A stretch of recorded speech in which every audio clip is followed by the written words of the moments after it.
Earth football, Cristiano Ronaldo thought I would go assist him. Welcome back, brave explorers of impossible worlds. We are excited to have you here to continue this odyssey together. Before we continue, everything you'll hear is pure fiction. So please don't try to replicate combat techniques at home. This wonderful story in all its rights belong to its brilliant original author. We are only the messengers of entertainment. Want another dose of adventure? Subscribe to our YouTube channel so you don't miss a single chapter. And if you can't wait, our Patreon has exclusive surprises you'll love. Chapter 351: A Pig's Head appears at Camp Nou. Eliminated. Eliminated. Eliminated. Barcelona fans chanted this word with great enthusiasm. Fans near the pitch even went so far as to taunt the Sporting Lisbon players, losers. Did you make excuses after conceding the goal, saying the referee's decisions were unfair? What about this goal? No foul, no referee's help, we Barcelona can still win. Trash little team. You think you can take the lead at Camp Nou? Dream on. This year's UEFA Cup title belongs to Barcelona. Barcelona is the strongest in the universe. Barcelona can still win the championship without Figo. The Portuguese don't deserve to set foot in Camp Nou. Portuguese people are never welcome here. Simeo, hearing these words, felt a pang of bitterness. Regional discrimination is unacceptable. Perhaps because the Sporting Lisbon players had been called together by Deng Kai for a pep talk and encouragement after conceding the goal, they quickly returned to fighting spirit, showing no signs of frustration. This whatever attitude severely provoked the Barcelona fans. They thought the Sporting Lisbon players should be devastated. How could they be so calm? So the fans started throwing things onto the pitch to express their dissatisfaction. However, their actions still didn't elicit a response from the Sporting Lisbon players. Instead, Deng Kai glanced up at the Barcelona fans in the stands, as calm as a conqueror inspecting his future territory. The Barcelona fans' anger was instantly drawn to Deng Kai, and they began to hurl insults. Deng Kai smiled, turned, and left. That's it? They want Sporting Lisbon to concede without even taking the lead? Far from it. Bang! A shadow fell from the sky, almost hitting Deng Kai if he hadn't moved. Deng Kai turned around, his brow furrowed, and looked closely. It was a pig's head. Oh! A fan threw something onto the pitch, almost hitting Deng Kai. It's a pig's head. Is this an insult to Deng Kai, saying he and Sporting Lisbon look like pigs? That's outrageous. Whatever the fans' reason, his actions are unacceptable. UEFA will likely hold Barcelona accountable after the match. This fan could face a 3-month to 1-year ban from entering stadiums. The Sporting Lisbon players are very agitated. They've come to Deng Kai's side. Barcelona players are explaining, they clearly don't approve of the home fans' actions either. Guardiola is communicating with the home fans, signaling them to remain calm. At least show basic respect to the players on the field, otherwise it's a huge loss of face for a top club. Oh. Deng Kai also signaled to his teammates to calm down, then carried the pig's head to the sidelines. What? Deng Kai put the pig's head on the sidelines and stopped the staff who were about to handle it. Deng Kai's adjusting the position of the pig's head. What's he doing? Is he letting the pig's head watch his game? Or is he using it as a motivational tool, constantly reminding him that if he doesn't play well, he'll get a pig's head thrown at him? There's a Chinese idiom called enduring hardship to achieve one's goal, which shows how adeptly they transform adversity into motivation. This is especially valuable. Finally, after a long period of processing, the game resumed. But the players' emotions had completely detached from the game. Both sides were playing with hatred, and their actions inevitably escalated. Within just 5 minutes, Deschamps, Drogba, and Guardiola all received yellow cards. This time, it wasn't Gander targeting Sporting Lisbon. The 3 players actively sought the yellow cards. Guardiola's foul was particularly interesting. His forceful foul left Gander with no choice but to give him a yellow card. But it was precisely this yellow card that slightly eased the heated atmosphere on the field. Guardiola's yellow card intimidated Sporting Lisbon's players, a well-deserved one. For Sporting Lisbon, Duncan and Quaresma both performed exceptionally well. For Barcelona, Guardiola, Rivaldo, Simeo, and Kluivert also shone, especially Guardiola, who has played the role of the midfield's playmaker for the 2nd consecutive match. The other 3's brilliance owes much to Guardiola. In the 76th minute, Guardiola, who had been tirelessly controlling the tempo of the game, was stunned. The fourth referee raised the substitution board after the ball went out of play. Barcelona substituted Gerard Lopez for Guardiola. No one thought the substitution was problematic. Guardiola is a defensive midfielder. Even with his playmaking prowess, he still has to shoulder some defensive responsibilities. After more than 70 minutes, already carrying a yellow card, replacing Guardiola with the equally excellent, even more mobile, Gerard was a perfectly standard like-for-like substitution. But Guardiola shook his head helplessly. He could no longer earn the coaching staff's trust as before. He had painstakingly orchestrated the attack, and just when it seemed the moment of triumph was approaching, the coaching staff substituted him. Guardiola could accept Gerard reaping the rewards, but he feared a sure thing would slip away. Xavi, Mark Duncan. When he approaches the attacking third, you must stay with him. Don't give him any space to operate. He's the key to our victory over Sporting Lisbon. Guardiola repeatedly instructed Xavi before leaving the field. The young, bright-eyed Xavi nodded emphatically, indicating he would not fail his captain's expectations. Sporting Lisbon also made substitutions, as they had too many yellow cards. Portuguese defensive expert Paulo Bento replaced Deschamps. Swedish prodigy Ibrahimovic replaced Ivorian worker Drogba. In the 80th minute, Sporting Lisbon had possession. After a failed breakthrough on the left wing, Ronaldo held on to possession and passed back to Terry. Terry then passed across to Pepe. Pepe made a passing motion to the right, but instead of a direct pass, he dribbled past Kluivert and advanced with a ball. A centre-back dribbling forward. Barcelona never expected Pepe to be so reckless. Terry and Barzagli moved inward to cover. Viana and Duncan both made forward runs in the middle. Suddenly, Sporting Lisbon's formation became a standard 2-3-5. 2 defenders, 3 defensive midfielders, and 5 forwards. Rivaldo charged towards Pepe, trying to tackle. Pepe passed a ball to Matheus. Simeo pressed Matheus, but Matheus had already found an opening, making a long pass without stopping the ball, directly targeting the tall Ibrahimovic in the middle. Ibrahimovic dropped back, out of the centre-back's interference zone, easily receiving the ball using his height advantage. But Abelardo immediately closed in behind him. Bang! Ibrahimovic passed back. Duncan, who had been constantly interfered with by Xavi, suddenly stopped abruptly, pushed Xavi aside, and received Ibrahimovic's pass. Chapter 352 points for Barcelona. Bang! Before Xavi could react, Deng Kai passed the ball to the right flank. Quaresma, who had just made a sprint and was now retreating, saw Deng Kai's pass and launched a second sprint. Barjon, unable to withstand this constant back and forth, had to drop back early, leaving Quaresma to receive the ball alone. At the same time, after Deng Kai passed the ball, Xavi made a futile attempt to block.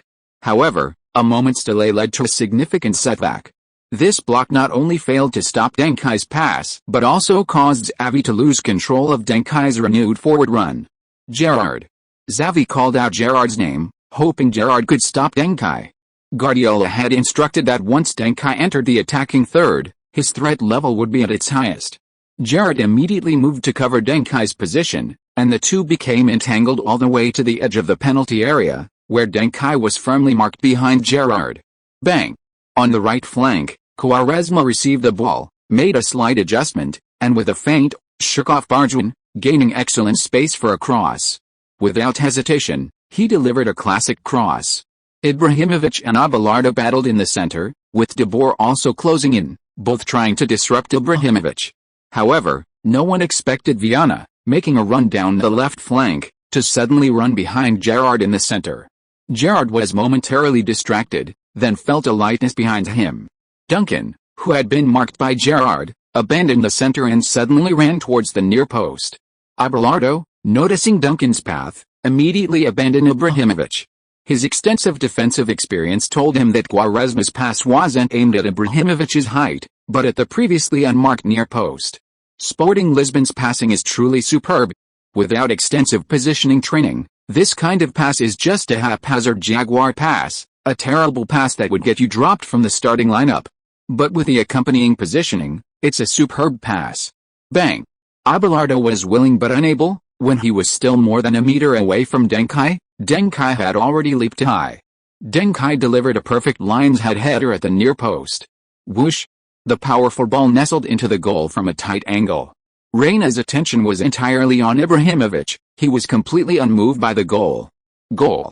Sporting Lisbon has overtaken Barcelona, 3-2-6-5 on aggregate. Sporting Lisbon has regained the lead. Deng Kai scores his second header. Who would have thought that Deng Kai, the shortest player on Sporting Lisbon's side, would score 2 headers? When Sporting Lisbon was behind, everyone knew they were going to play high balls. Barcelona therefore effectively contained Ibrahimovic and Ronaldo, who have excellent heading abilities. However, the one who finished for Sporting Lisbon was Deng Kai. It's outrageous. I always say, the most terrifying thing about the Chinese is that they are very good at turning disadvantages into motivation for their struggle. That pig's head just watched as Deng Kai worked hard to score a goal. On the field, this time Deng Kai didn't run far, but instead took 2 steps in the penalty area, pushed off with both feet, and fell forward, leaping into the air, a front flip. My God! Deng Kai's celebration was absolutely amazing. He actually did a front flip. As someone of Chinese descent, it's hard not to think of China's most famous cartoon character, the Monkey King. Sun Wukong. One somersault, and the ball's in. The Sporting Lisbon players were also stunned by Deng Kai's celebration. They gathered together in a wild celebration.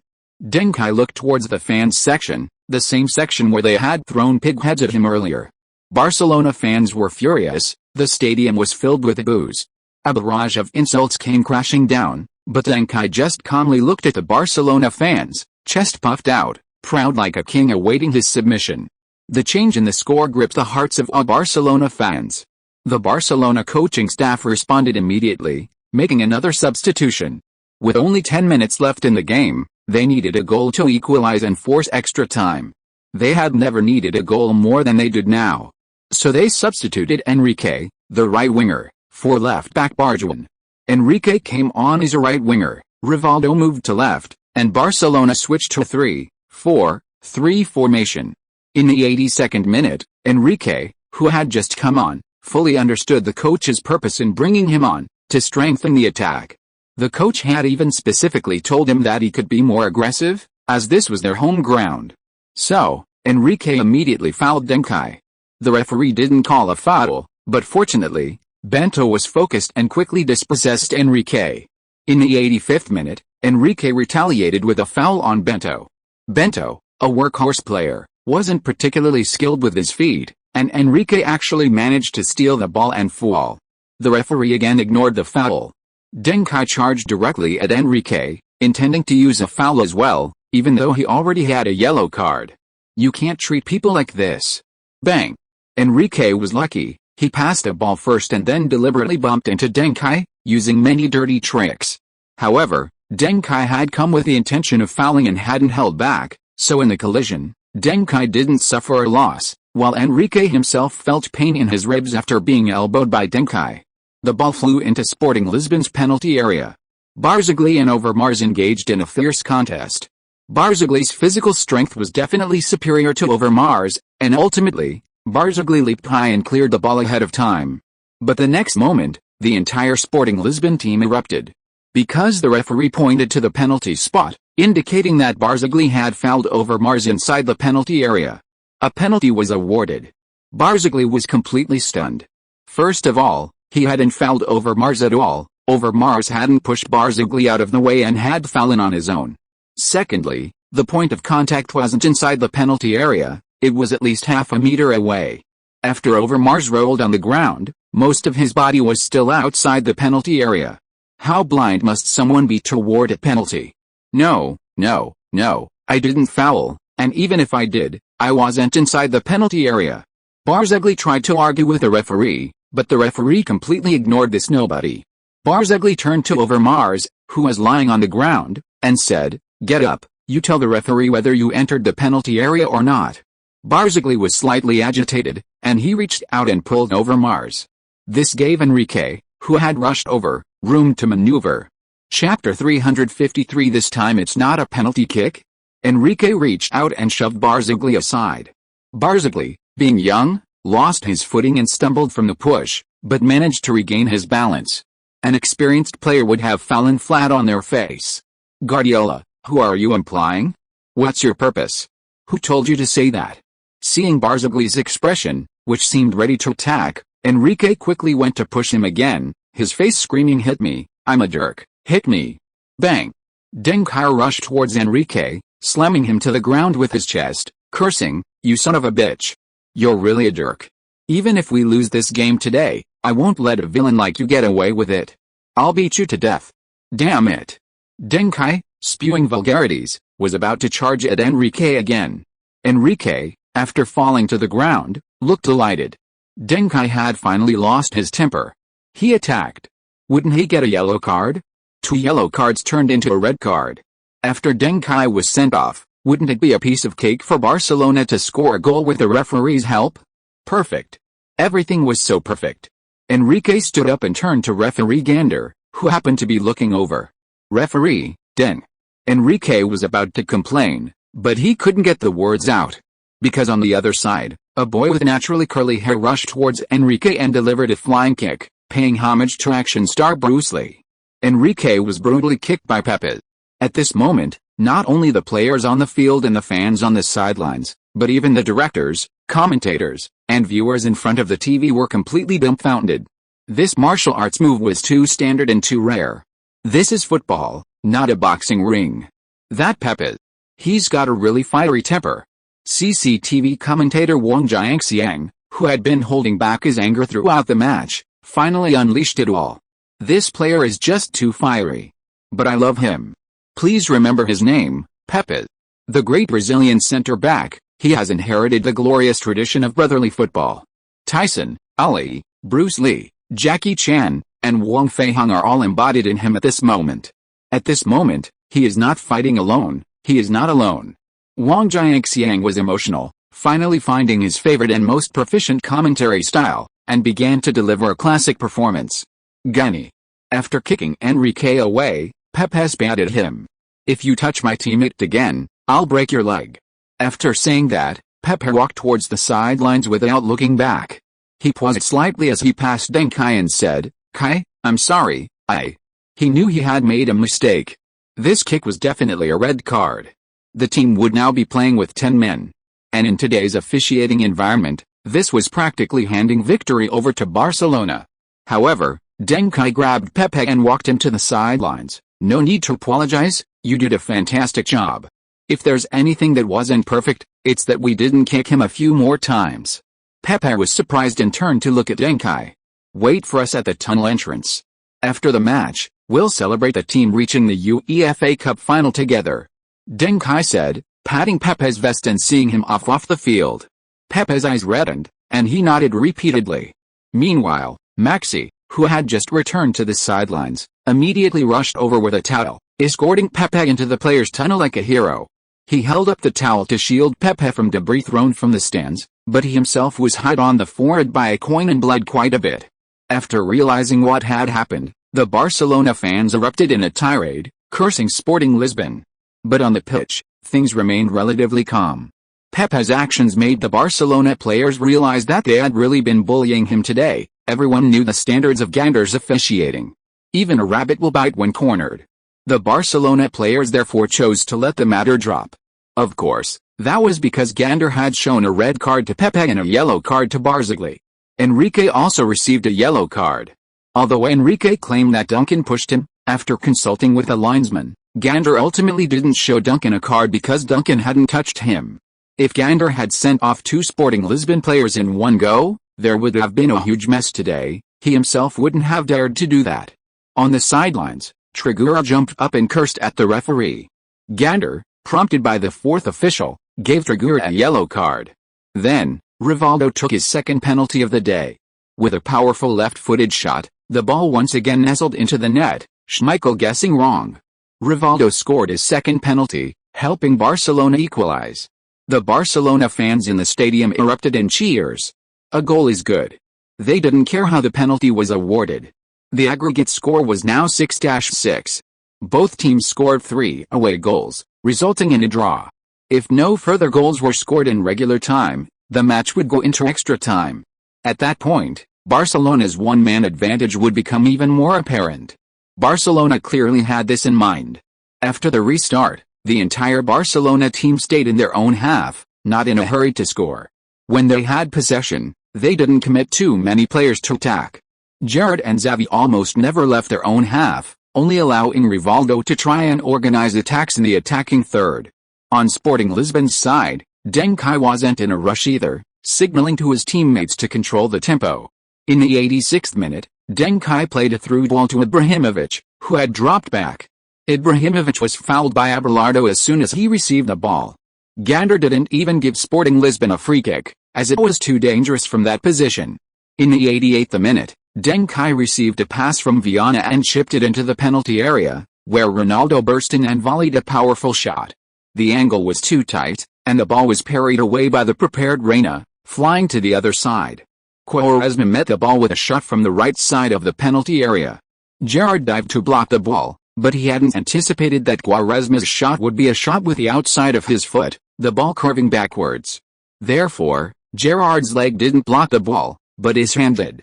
Quaresma immediately raised his hand, indicating a handball.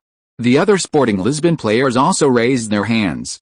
But Gander immediately turned to look at the ball, showing no intention of awarding a handball. Gerrard was inside the penalty area. If the handball was established, Sporting Lisbon would be awarded a penalty. This was a result many couldn't accept, including Gander. Therefore, he deliberately ignored the Sporting Lisbon players' appeals, feigning ignorance. Chapter 354: A hat-trick of headers. Quaresma rushed towards Gander, wanting to explain further. De Boer cleverly blocked Quaresma, intending to dispose of the handball. Quaresma, in his haste, used too much force, and De Boer immediately began acting, falling to the ground as if shot. Gander, this time not blind, came over and gave Quaresma a yellow card. Quaresma, furious, pounded his chest and cursed De Boer as a shameless hussy. De Boer smiled smugly. He was immune to this level of praise. Next time, he'd better praise him more harshly. Regular time quickly passed. 5 minutes of added time were added. This was actually a bit short. Barcelona's focus was on extra time, so the length of added time didn't matter. Sporting Lisbon, however, believed at least 8 minutes of added time was needed. If they didn't capitalize on the current opportunity when the difference in stamina wasn't significant, they would definitely lose in extra time. In the 3rd minute of added time, Ronaldo crossed from the byline. Ibrahimovic won the header amidst 2 defenders, but failed to create a shot on goal. Quaresma unleashed a spectacular bicycle kick, his most brilliant attack yet. However, Reina was perfectly positioned, diving and slamming to deflect the ball out of the net. Barcelona fans broke out in a cold sweat. They had almost been defeated by Sporting Lisbon. Hold on. Hold on until the last minute. The championship belongs to Barcelona, the Barcelona fans chanted fervently. Referee Gander kept glancing at his watch. It seemed he wasn't even planning to give them 5 minutes. Deng Kai immediately urged Quaresma to take the corner kick, then ran outside the penalty area to look for a second chance. In corner kick defense, defenders generally assume the player outside the box is invisible. They need to focus more on the players around them and avoid distractions. After running out, Deng Kai began a slow lateral movement. But as Quaresma blasted the corner kick, Deng Kai suddenly sprinted into the penalty area. I knew it. Xavi immediately caught up with Deng Kai. He had already learned his lesson from Deng Kai once. He couldn't afford to make the same mistake again. A sudden stop. Change direction. Accelerate. Change direction again. Accelerate again. Deng Kai, like an eel, gave Xavi no chance to close in. Finally, under Xavi's "why make things difficult for other women" look, he shook him off and rushed towards the penalty area. Here, Ibrahimovic and Barzagli were completely marked by Barcelona players. The latter couldn't even jump. Not far behind Barzagli, De Boer leaped high, confidently preparing to clear the ball. But he quickly realized something was wrong. Because the sky to his right suddenly darkened. Before a header clearance, his head makes a reverse movement to build up momentum. As a result, when he was building up momentum backward, his head bumped the ball prematurely. Deng Kai sprinted and jumped, leaping high, facing De Boer, who was 8 centimeters taller than him, and suddenly took to the air. In the end, he jumped the same height as De Boer. Bang! Deng Kai headed the ball. Just as he flicked the ball away, it was knocked back by De Boer's head. Their heads collided, and both fell to the ground. Deng Kai, however, covered his left eye, glanced at the ball bouncing in the net, and scrambled to his feet, charging towards the corner flag. He dashed towards the small group of Sporting Lisbon fans. He leaped high, performing a 180-degree turn in midair, revealing his jersey number and name. He lowered his arms and landed with a resounding thud, like a god descending to earth.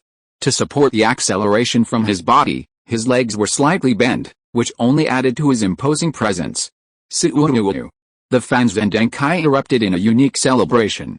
Camp Nou became a sea of Portuguese fans. Barcelona's supporters fell silent, unable to utter a single curse. After all, time was running out. A last-minute winner. My God. Deng Kai has scored the winning goal against Barcelona. Another header. Deng Kai has completed a hat-trick of headers. He is the first player to achieve this feat at Camp Nou. He is also the first player to complete a hat-trick of headers in the UEFA Cup. He is also the first Portuguese player and the first Chinese player to complete a hat-trick in a UEFA Cup semi-final. The entire stadium has lost its vitality. Deng Kai has destroyed this great stadium. Barcelona suffered a tragic end in their first season after Figo's departure, failing to win any trophies. It proves that neither the local players, the Dutch players, nor the Brazilian players can bring as much happiness and pain to Barcelona as the Portuguese. The final score is 4-3, and the aggregate score is 7-6. Sporting Lisbon eliminated Barcelona with the same score they used to eliminate Inter Milan. However, while Viana was the superstar in those two matches, Deng Kai and Quaresma were the superstars in these two matches. Yes, while Deng Kai completed his hat-trick of headers, Quaresma also successfully completed his hat-trick of assists. His form in the last two matches has been phenomenal. Will Sporting Lisbon, this dark horse, really continue their dark horse run? Gander urged Sporting Lisbon to end their celebrations and restart the game. Although stoppage time had already passed, he felt Deng Kai's celebration had wasted a lot of time and, for fairness, should be made up for. Sporting Lisbon's players were full of confidence. With less than a minute left, unless Gander awarded Barcelona a penalty, Barcelona had no chance of equalizing. Wait. Even if Barcelona scored another goal, it wouldn't be a draw. Sporting Lisbon would still win. Because Sporting Lisbon had 4 away goals, surpassing Barcelona's 3. Just as Deng Kai was about to turn around, he heard fans in the stands shouting insults like Chinese monkeys, carrying strong Chinese prejudice. Deng Kai's expression turned serious. He rushed to the sidelines, kicked the pig's head he'd placed there towards the advertising boards, venting his anger, and shouted at the fans in the stands, "You can talk about me, but you have no right to criticize my hometown. You will pay the price for your words. Remember, you will pay the price." The Barcelona fans in the stands went wild instantly, wishing they could rush down and tear Deng Kai to pieces. This little guy dared to talk back? The referee blew his whistle frantically, rushed towards Deng Kai, and showed him a yellow card. This was Deng Kai's second yellow card of the match. 2 yellows turned into a red card. Gander's ideal had finally been achieved. He had wanted to send Deng Kai off for a long time. Unfortunately, he acted too late. Or rather, Deng Kai was too rational, never giving Gander a chance to use dirty tricks until the last minute of the match, when he finally showed some of the impulsiveness and foolishness expected of a young man. It's unknown whether it was too late, or whether Barcelona could seize this opportunity. Chapter 355. On behalf of myself, refuse all competitions under UEFA. Sporting Lisbon will appeal to UEFA, inviting a professional body to review the refereeing decisions for this match. Like the Barcelona fans, you will also pay the price for your actions. Despite his extreme anger, Deng Kai calmed down and greeted Gander warmly in his native Arabic. Then he strode away, intending to continue watching the game with Pepe in the VVVIP viewing area near the players' tunnel. Deng Kai passed by the pig's head. By sheer coincidence, the pig's head, which had bounced off the advertising board, landed on the turf bearing the Barcelona crest on the sidelines. The winner walks away triumphantly, the loser is the one with the pig's head. This scene was captured by many reporters. The next 3 minutes, yes, Gander gave Barcelona a full 3 minutes of extra time. If Maxa hadn't grabbed the 4th referee by the neck and used his walkie-talkie to verbally abuse Gander's entire family, Gander might not have stopped the game. The original 5 minutes of added time, plus Deng Kai's goal, celebration, and card, amounted to at most a minute and a half wasted. But when Gander blew the whistle to stop the game, 9 minutes of stoppage time had already passed. In the realm of biased refereeing, Gander, like Deng Kai's performance today, was dazzlingly brilliant. Gander admitted he couldn't do anything about it. Barcelona had given them far too much. When the final whistle blew, Deng Kai and Pepe returned to the pitch, and the entire Sporting Lisbon team went onto the field to celebrate. Deng Kai led the team in a collective swooping down on the few remaining Sporting Lisbon fans. This action pushed the already gloomy atmosphere at Camp Nou to its limit. The storm had arrived. Most of the Barcelona fans who hadn't left began a furious outburst, constantly hurling insults at the Sporting Lisbon players. Some extreme fans even jumped off the stands, attempting to physically attack Deng Kai and the other players. Stadium security desperately tried to stop these extreme fans, while simultaneously signaling the Sporting Lisbon players to leave the field quickly. Deng Kai and the others left the stadium safely under the escort of numerous security personnel. But the players' tunnel was already packed with reporters. They desperately wanted the latest news. Seeing that there were no more fans in the area, Deng Kai stopped to give an interview. Reporter: Deng Kai, before the match, did you think you could eliminate Barcelona? You've reached the UEFA Cup final, setting a record for Sporting Lisbon in this competition, and becoming the only Portuguese team to reach this stage in the last 10 years. Deng Kai nodded, of course. After we beat Inter Milan, I knew no team could stop us in the UEFA Cup. At least, Barcelona couldn't. Reporter: why? You don't seem to have a good impression of Barcelona? Deng Kai: I wouldn't say bad, I just have a valid point of view on all unreasonable performances on the field. Today's match was tough, which reminded me of our match against Inter Milan. But the difference is that Inter Milan lost standing up, while Barcelona lost on their knees. Reporter: but we felt Barcelona played very threateningly. If it weren't for your last-minute goal, you might have been the ones eliminated. Why do you say they lost on their knees? Deng Kai: they didn't kneel before us, but they knelt before the referee, otherwise I can't explain referee Gander's decisions today. Hiss. Deng Kai actually criticized the referee. It's well known that UEFA and FIFA strongly dislike players, coaches, and teams questioning referees. Part of the reason is indeed related to credibility. Too much questioning inevitably damages official credibility. But the bigger reason is probably that these organizations operate on the principle of I direct my own story, you play your game well, and they set their own betting odds, with no connection between them. Deng Kai's last statement crossed that line. Deng Kai, what do you think of the demonization of you by many European football media outlets? A reporter from Record interrupted, hoping to steer the discussion in a different direction. Because Record and Deng Kai had a close working relationship, and this reporter worked with Zhang Yunzhu, he knew to protect Deng Kai's public image. He had originally planned to interview Zhang Yunzhu together, but she suddenly left during the second half. How are they demonizing me? Deng Kai was curious. Reporter: they say you have numerous privileges at Sporting Lisbon. You can promote first-team players to the reserve team, and you can promote your youth academy friends to train with the first team. They also say you can even participate in Sporting Lisbon's transfer affairs, having a certain say and advisory power. They say you're a ball hog, not required to train according to the coach's instructions. You often force your teammates to train extra with you, and even if they have other important matters, they can't leave. You also monopolize the team's gym, with 3 pieces of equipment designated for your exclusive use, which no one else dares to touch. This content drew the attention of the other reporters around them. Is Deng Kai really the domineering? This isn't just privilege, this is practically emperorhood.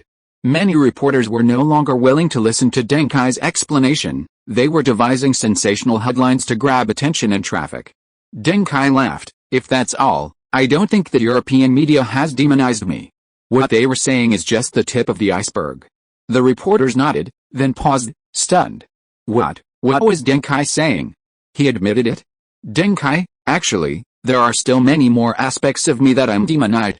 I hope European media can learn more from North American paparazzi and the English newspaper, The Sun. They are very good at digging up news. You need to see more of my demonized aspects to portray me as a universally hated bully. And what I have now is far from enough. The reporters were going crazy. Why was Deng Kai so arrogant? Didn't he know that once he was labeled a team bully, his trade value would drop significantly? Many teams would refuse to buy him because of this. He would also encounter many problems integrating into his new team.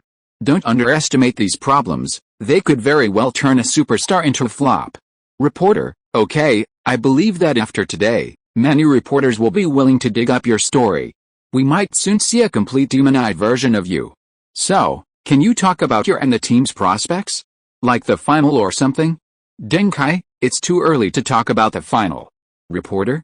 Deng Kai, I believe everyone at Sporting Lisbon wants UEFA to give us an explanation for the refereeing decisions in this match. This kind of match is a destruction of the credibility of European football. Until referee Gander, who is known for his biased refereeing, is clearly punished, I, on behalf of myself, refuse to participate in any UEFA-sanctioned matches. This is insane. The reporters have truly gone mad this time. What is Deng Kai doing? Challenging UEFA? Threatening UEFA? Does he even deserve it? Does he know his own limitations? However, the next moment, two figures entered the frame and stood beside Deng Kai. Chapter 356 Sporting Lisbon that shakes the sky. It was Trigura and Maxier. Trigura, with his arm around Deng Kai's shoulder, made his stance clear. Maxier, even more so, passionately announced in front of numerous cameras, not only Deng Kai, but I, Maxier, representing Sporting Lisbon, declare that until referee Gander, a corrupt referee, receives a clear punishment, Sporting Lisbon will temporarily boycott all UEFA competitions.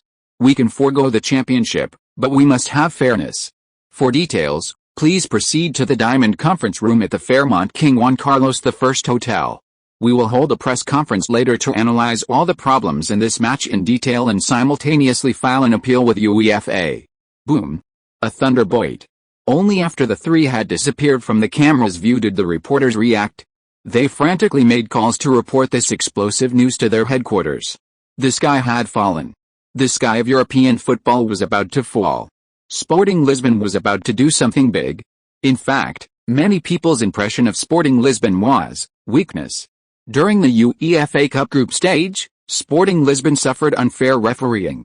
After the match, Trigura didn't question the game, seemingly resigned to his fate. This led some to believe that Sporting Lisbon was a team to be easily manipulated, a scapegoat in their plans. If Sporting Lisbon were a team with a strong personality, the referee wouldn't have been Gander, and the officiating wouldn't have been so blatant. No amount of money from Barcelona could have saved them. UEFA and FIFA have been able to produce football movies for so many years precisely because they know how to choose their targets. However, Sporting Lisbon was misjudged by UEFA. After the match, initially, most of the news focused on the two teams and the game itself. Headlines included, Barcelona eliminated. Sporting Lisbon's dark horse run to the UEFA Cup final for the first time. UEFA Cup final teams confirmed, Liverpool vs Sporting Lisbon. Hat-trick of assists.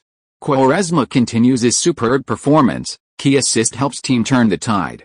A miracle at Camp Nou. But the miracle doesn't belong to Barcelona. Sporting Lisbon 4-3 Barcelona, advancing to the final. This player is called Deng Kai, Europe's youngest hat-trick scorer. The first hat-trick of headers in a European semi-final, Deng Kai's achievement. Real Madrid-affiliated media naturally focus more on Barcelona, aiming to disrupt the team's internal dynamics. The imbalance within Barcelona is largely due to the propaganda from Real Madrid-affiliated media.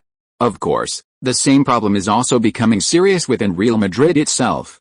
The local contingent is too powerful to control, and Real Madrid's management is already planning a purge. Barcelona wins nothing. Is the after effect of Figo's transfer really that serious? Internal divisions severely weaken Barcelona's fighting power. The loss to Sporting Lisbon is largely due to internal factors. Big game player. Deng Kai scores the winning goal against Barcelona, completing a hat-trick of headers at 1.7 meters tall. Camp Nou falls. Barcelona's defense is bombarded 3 times by the smallest and shortest player on the field. Rivaldo's penalty brace isn't enough to save the day. The Ballon d'Or winner says this Barcelona team is unmanageable. Guardiola's substitution was the turning point. Deng Kai was liberated afterward. Xavi suffers a crushing defeat. Completely outplayed by football's Kaiser Deng Kai. Gerrard's performance fell short of expectations. Failing to contain Deng Kai was the key to the team's loss. Pepe gets a straight red card. His flying kick is outrageous. Spanish police should arrest him. 2 yellow cards turn to a red card. Deng Kai suspended. Sporting Lisbon loses its core player in the final. However, the most talked about topic is still the photo of Deng Kai with a pig's head on the Barcelona crest. Winners are kings, losers are pigs. A pig's head appears at Camp Nou, Deng Kai responds to Barcelona fans' insults with a winning goal. Who is the real pig's head? Deng Kai's celebration after scoring by kicking a pig's head sparks controversy. Most fans believe Deng Kai's celebration was perfectly fine. Incomprehensible. Kicking the corner flag is fine, but kicking a pig's head, unrelated to the football field, results in a yellow card? Barcelona fans summed up Barcelona's performance this season with a pig's head. Barcelona is simply a mess. The boy who gave Barcelona the nickname Pig's Head, Sporting Lisbon's true core, Deng Kai. These headlines have gone viral. This time, Deng Kai is truly a sensation. He's been famous many times before, even in a way that went viral beyond his immediate circle. But this time, it's genuine fame based on skill, fame born from sheer ability. Just like Shevchenko's brilliance in the Champions League a few years ago, Deng Kai has captivated everyone's attention on the European stage with his talent. Countless fans have come to know and rediscover Deng Kai. The Portuguese prodigy, Deng Kai, has officially entered the sights of fans of major clubs. However, for the football industry, the biggest event isn't Barcelona's failure to reach the UEFA Cup final. While upsets are common for top teams, they happen several times a year. There's only one champion in football, and most of the dozens of participating teams will experience defeat. It's not surprising. But a team publicly questioning the referee's decisions and refusing to play in the final, that's a truly major event in the industry. At the press conference held by Sporting Lisbon, reporters were everywhere. Almost every major and minor sports media outlet in Europe was present. These included France Football, Bild, Recordist, La Repubblica, Milan, Turin, and Rome sports newspapers, as Mundo Deportivo, Marca, The Sun, Sky Sports, and the BBC, among others. This news was truly explosive. Trigueros had already contacted the top management, and his boss was very supportive. Only by seizing such a major opportunity could the new president of Sporting Lisbon complete a thorough purge of the top management. Zhang Yunzhu, Deng Kai, and Trigueros were preparing their speeches. Messi arrived early to liven up the atmosphere and answered some reporters' questions, further increasing the hype surrounding the press conference. At the scene, a reporter mentioned Deng Kai's statement that the media coverage of him wasn't demonizing him enough. Messi readily admitted to this. Messi, yes, some things are hard to believe, but the meaning of genius is probably precisely that it's unbelievable. Everyone says I'm a tactical mastermind, but that's not true. My tactical skills are 10 or 100 times inferior to Mr. Trigueros and Duncan. From the youth academy days to Moreirense and now Sporting Lisbon this season, Duncan has been involved in the team's entire tactical structure. If he weren't playing now, he could immediately become the tactical coach in Sporting Lisbon's coaching staff. He has that ability 100%. Chapter 357 Security guards, take this Barcelona guy out. So he doesn't need to follow the training regimen exactly, because he needs to modify the content appropriately. This isn't a privilege, it's a heavy responsibility. Furthermore, regarding equipment usage and extra training, these all arise with the consent of each player. Duncan doesn't refuse other players use his training equipment, but if you come to use it and it's already being used by Duncan, and this always happens, you'll naturally give up using it. This still isn't a privilege, it's just diligence, just like the distance Duncan runs on the field. As for player transfers, some say Duncan has the power to advise, but I think that's inaccurate. The team adopted Duncan's opinions on the purchase and loan of many players, including Barzagli, Pepe, Drogba, Terry, and Ibrahimovic. I think it's almost a decision-making power. Mr. Trigueros and the sporting director didn't facilitate as many deals as Duncan. And the facts prove that he has a very keen eye. These players have all performed brilliantly this season. Don't ask me or Mr. Trigueros why we trust a 16-year-old so much. Once you've worked with him, you'll rely on him just as much as we do. Whether on or off the field, he's always the most reliable one. Max's announcement left many reporters speechless. If it weren't for the refereeing controversy, this alone would have been enough to fill a week's headlines. A young player, yet involved to this extent in the team's operations. It has to be said, Trigueros truly favors Deng Kai. In Max's description, Deng Kai is even more like the team's sporting director and assistant coach. Soon, Trigueros and Deng Kai appeared in Zhang Yunzhu's introduction. The Sporting Lisbon trio sat on the press table. Trigueros began reading Sporting Lisbon's objections to the refereeing decisions in this match, concluding with, therefore, Sporting Lisbon formally files a complaint with UEFA, demanding a review and punishment of several erroneous decisions made by referee Gander in this match. At the same time, we are appealing the second yellow card given to Duncan, the red card given to Pepe, and the yellow cards given to Maxino and Trigura, demanding the revocation of these erroneous decisions. Finally, we demand severe punishment for the Barcelona fans who hurled racist insults after Duncan's goal, and also punishment for clubs like Barcelona that lack fan discipline. After Trigura finished speaking, the press box fell silent. Everyone was still processing these bombshells. Maxino then picked up the microphone and launched into passionate speech, addressing the treatment of smaller teams in European competitions and the issue of biased refereeing. A reporter from Mundo Deportivo was the first to recover, raising his hand to ask, after scoring the third goal, Deng Kai made a clearly provocative gesture towards the fans, kicking the pig's head.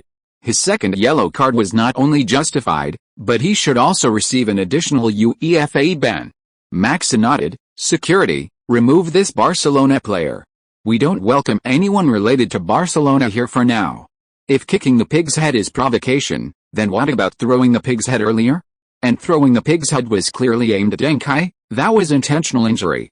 And Deng Kai kicking the advertising board, we can, according to UEFA regulations, pay the advertiser €5,000 as an apology." What was the advertisement displayed at the time? Ginseng Z throat lozenges? Someone in the audience raised their hand. "We're from the Ginseng Z throat lozenges marketing department. Our advertising investment in this match was entirely due to Deng Kai. We can decide that we don't require any compensation from Sporting Lisbon or Deng Kai." Soon, another Asian voice spoke up. "We are staff members of CCTV, China. We are very concerned about this racial discrimination incident, and all Chinese fans attach great importance to it. We hope Deng Kai receives fair and just treatment. We care deeply about every Chinese person and person of Chinese descent around the world. We will never stand idly by while they are bullied abroad." No sooner had the Chinese reporter finished speaking than a Spanish reporter from Mundo Deportivo retorted, "Please don't generalize fan behavior to your idol. Oh no, please don't generalize fan comments to your team. If Barcelona has done anything wrong, it has nothing to do with Barcelona. Putting aside the facts, is Deng Kai completely without fault? Furthermore, Gander is a top referee invited by both UEFA and FIFA. He has officiated top-level matches and has currently received an invitation to the Korea-Japan Confederations Cup. Deng Kai and Sporting Lisbon have no right to question such a renowned coach. Maxa, guards, take him out too." As the reporter from World Sports Daily was escorted away, he was still smug. "See? You couldn't find a reason to retaliate, so you could only shut me up this way. Gander is a great coach and should absolutely not be smeared by you." Deng Kai said into the microphone, "Yes, Gander is a great coach. I hope that Barcelona and the Spanish national team can often encounter this great coach in the future. If he can officiate at the Korea-Japan World Cup, he will definitely give Spain and Barcelona a surprise." The atmosphere of the interview was very intense. Maxa also got more and more excited, and he directly stated, "If UEFA does not cancel the wrong decisions made by Deng Kai, or add a ban to Deng Kai, then I suggest that UEFA directly award Liverpool the championship trophy. Because Sporting Lisbon will withdraw directly. We don't play matches full of corruption. Finally, I hope UEFA will handle this incident carefully and properly. This is by no means a threat from Sporting Lisbon, but the helplessness of tens of millions of Portuguese fans." Max's verbal battle with the reporters frequently made headlines in major European countries. Several prominent figures unrelated to the incident also shared their opinions at the urging of the media. Manchester United manager Sir Alex Ferguson commented, "Deng Kai's celebration was not excessive, and the yellow card was clearly fabricated. Even his first yellow card, given Gander's officiating style against Barcelona, shouldn't have been given at all." Arsenal manager Lucas Winter stated, "The difference in officiating between the two sides in this match was obvious. The poor refereeing in this game is unparalleled in the last 3 years." Sporting Lisbon, who managed to turn the tide and secure a last-minute victory despite such a disadvantageous situation, are undoubtedly great. "I see the key qualities of becoming a superstar in Deng Kai." French superstar Zinedine Zidane remarked, "Deng Kai's emotional control is incredible to me. If I had his ability, I would have won 5 to 10 more major trophies in my career." If you are listening to this novel on a channel other than Fanfic World, it means it was downloaded and re-uploaded without effort. We warmly invite you to visit our channel, Fanfic World. There you will find the original version of this story and many other novels of various genres. We look forward to seeing you dive into a world of incredible novels. Chapter 358 UEFA's Judgment. Zidane, he shouldn't have received a second yellow card, much less a UEFA ban. Regarding his tactical analysis, I hope to have the opportunity to discuss and exchange ideas with him.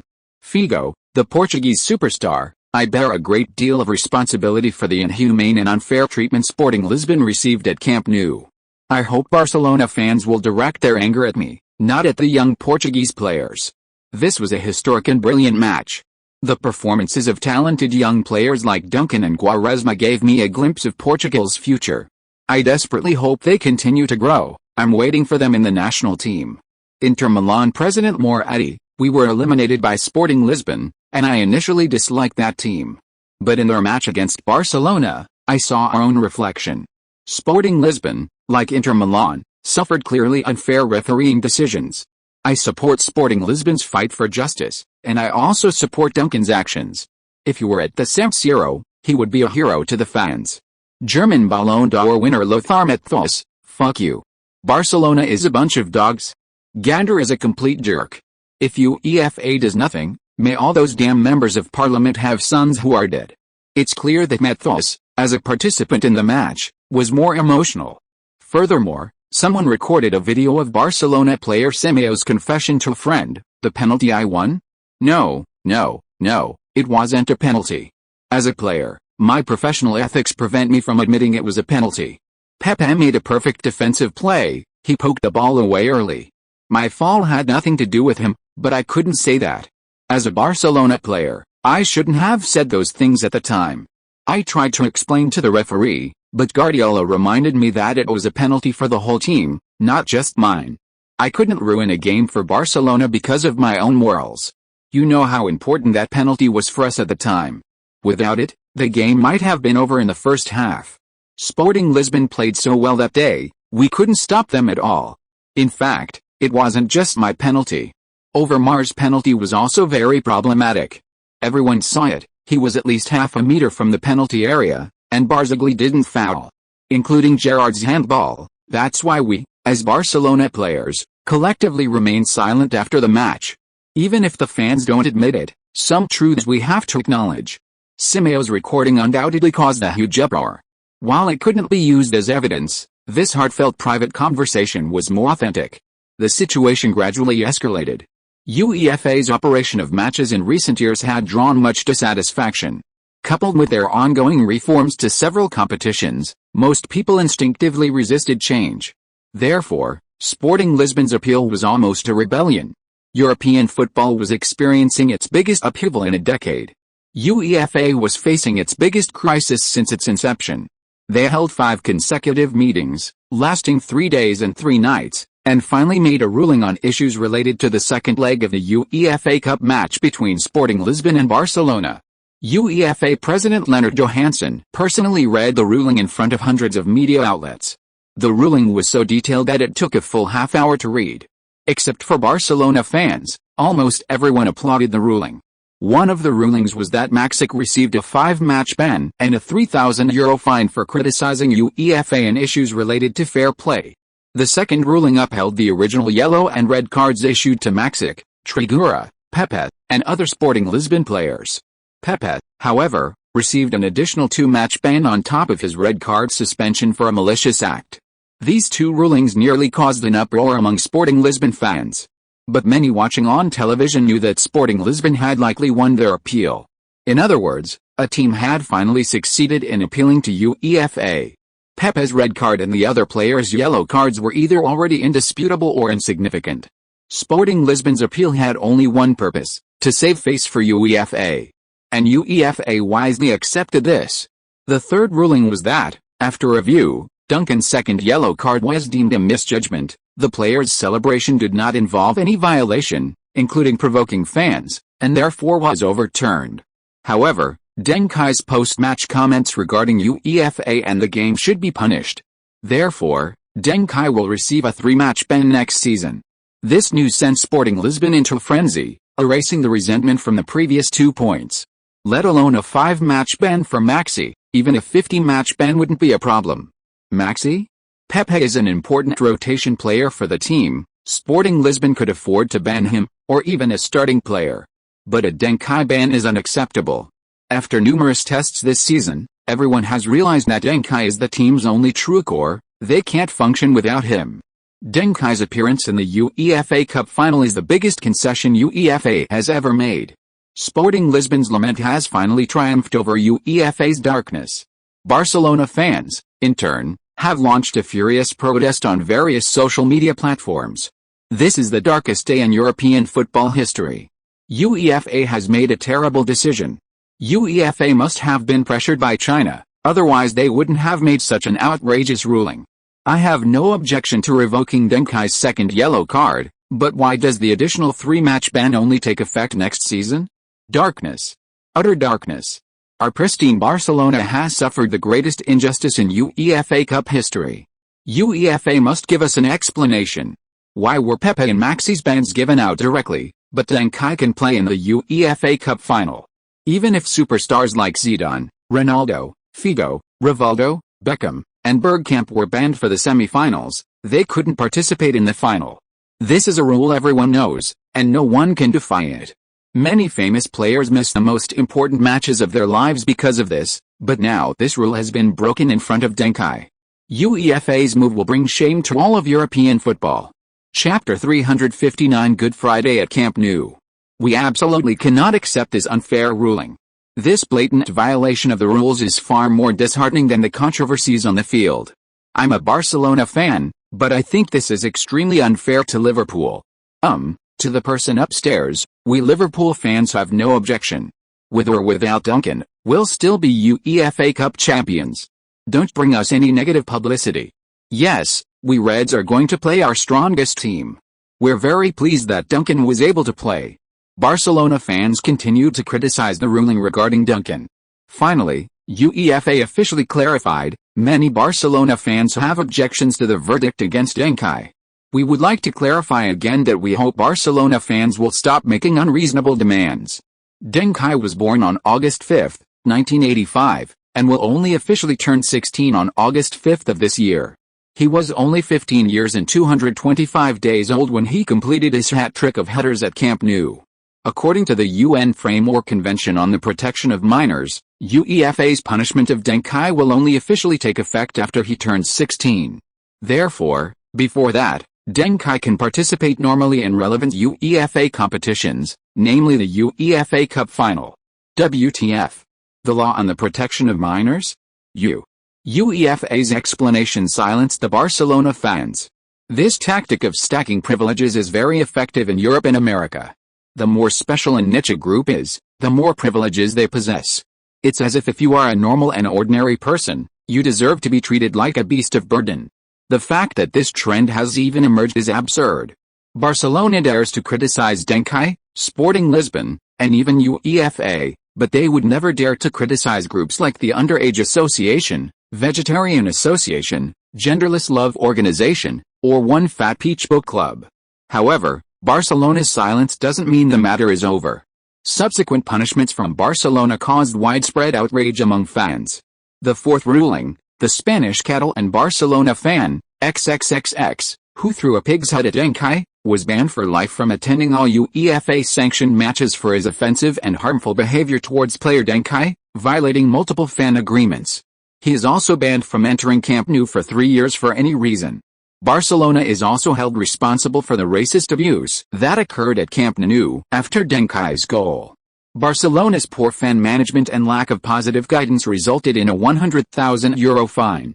Next season, Camp Nou will be closed to fans during the group stage of Barcelona's European competitions. Matches will be played behind closed doors.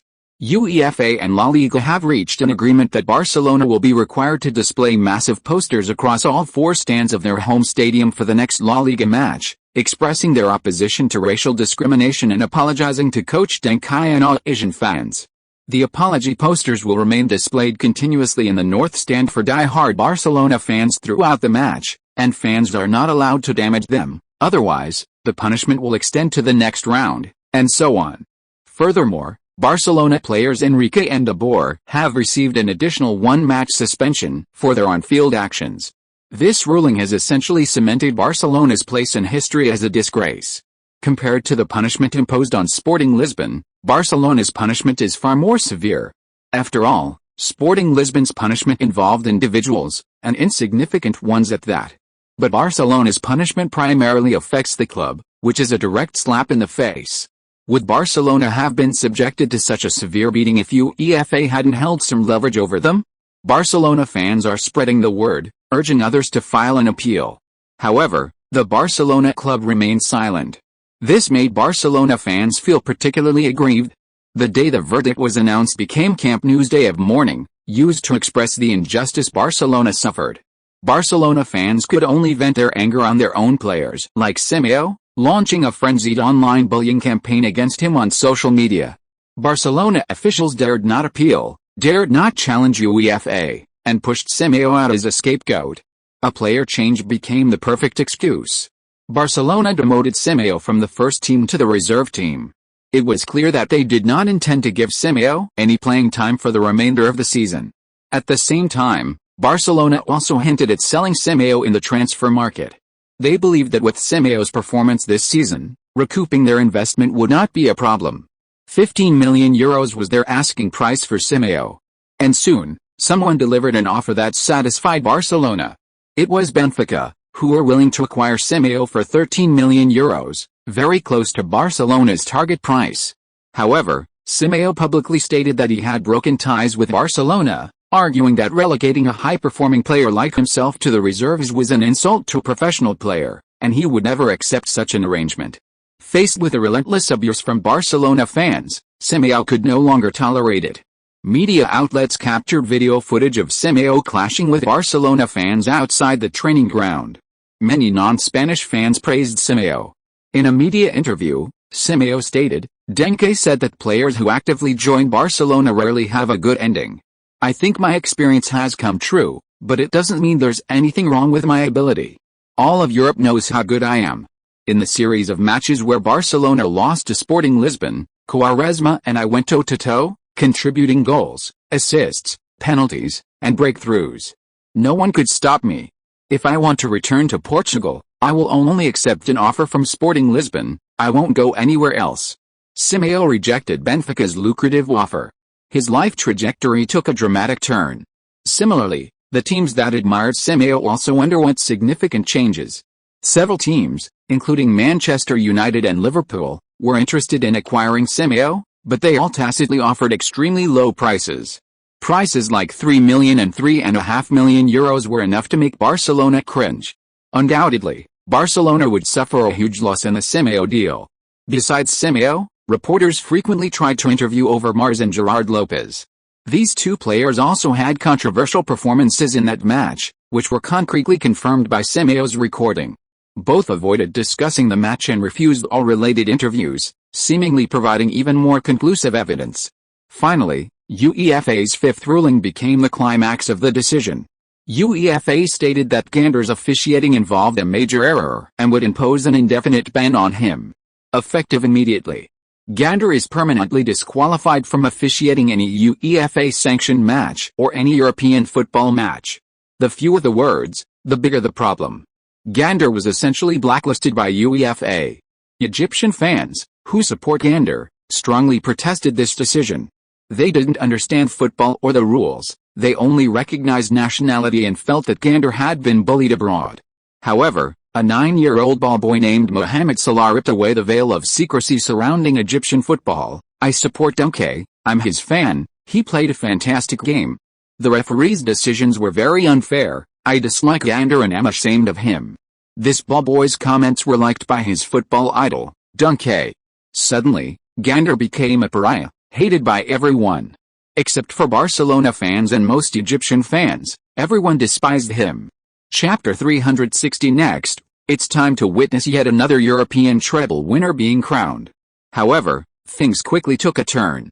FIFA announced that Gander would continue to officiate at the Korea-Japan Confederations Cup, completely disregarding his biased refereeing in the UEFA Cup. It even seemed they appreciated his talent. Like a dream come true, a perfect match. Barcelona fans were overjoyed, spreading the news, "See? FIFA knows football. UEFA doesn't use gander, but FIFA does." Some Barcelona fans even said, "A referee as excellent as gander should not only officiate at the Confederations Cup, but also at the Korea-Japan World Cup." Sporting Lisbon's appeal was completely useless. Deng Kai, that clown, has been jumping around for so long, but he still couldn't stop gander from rising higher and higher. In response, Deng Kai once again offered his blessings and tagged the Spanish team, "If one day you encounter a match officiated by gander, please remember, this is something Barcelona fans fought for you." The official Spanish team account did not respond. They posted a question mark, not understanding what Deng Kai was saying. But Guardiola harbored concerns. He recalled last summer's European Championship. Could, perhaps, Spain wouldn't be that unlucky? Deng Kai didn't elaborate on the Spanish team's doubts. "Some things, you won't believe until you experience them. You'll understand when you do. But often, by then it's too late." The European football scene was in turmoil, this refereeing scandal lasting almost half a month. After the dust settled, it was May 8. Sporting Lisbon had played 4 matches during this period, including the Portuguese Cup semi-final. They won all of them, displaying incredible momentum. Especially in the Portuguese Cup semi-final, Sporting Lisbon eliminated their city rivals, Benfica, one of the 3 giants of the Portuguese league. Benfica's form this season was poor, currently sitting 6th in the league with little chance of improvement. They wouldn't even qualify for the UEFA Cup next season. However, fans generally believe that the Portuguese Cup semi-final defeat was due to rumors of Benfica's intention to buy Simeo, which affected team morale. Fans therefore boycotted the team's purchase of Simeo. Barcelona's only reliable bidder withdrew its offer, forcing them to seriously consider the extremely low offers from Liverpool and Manchester United. In the league, Porto also enjoyed a winning streak, edging out Sporting Lisbon by 1 point to top the standings. Porto and Sporting Lisbon will next face off in the 33rd round of the league and the Portuguese Cup final. These 2 matches will essentially determine the winners of the Portuguese League and the Portuguese Cup trophies. Immediately, the Portuguese media focused their attention on Porto and Sporting Lisbon.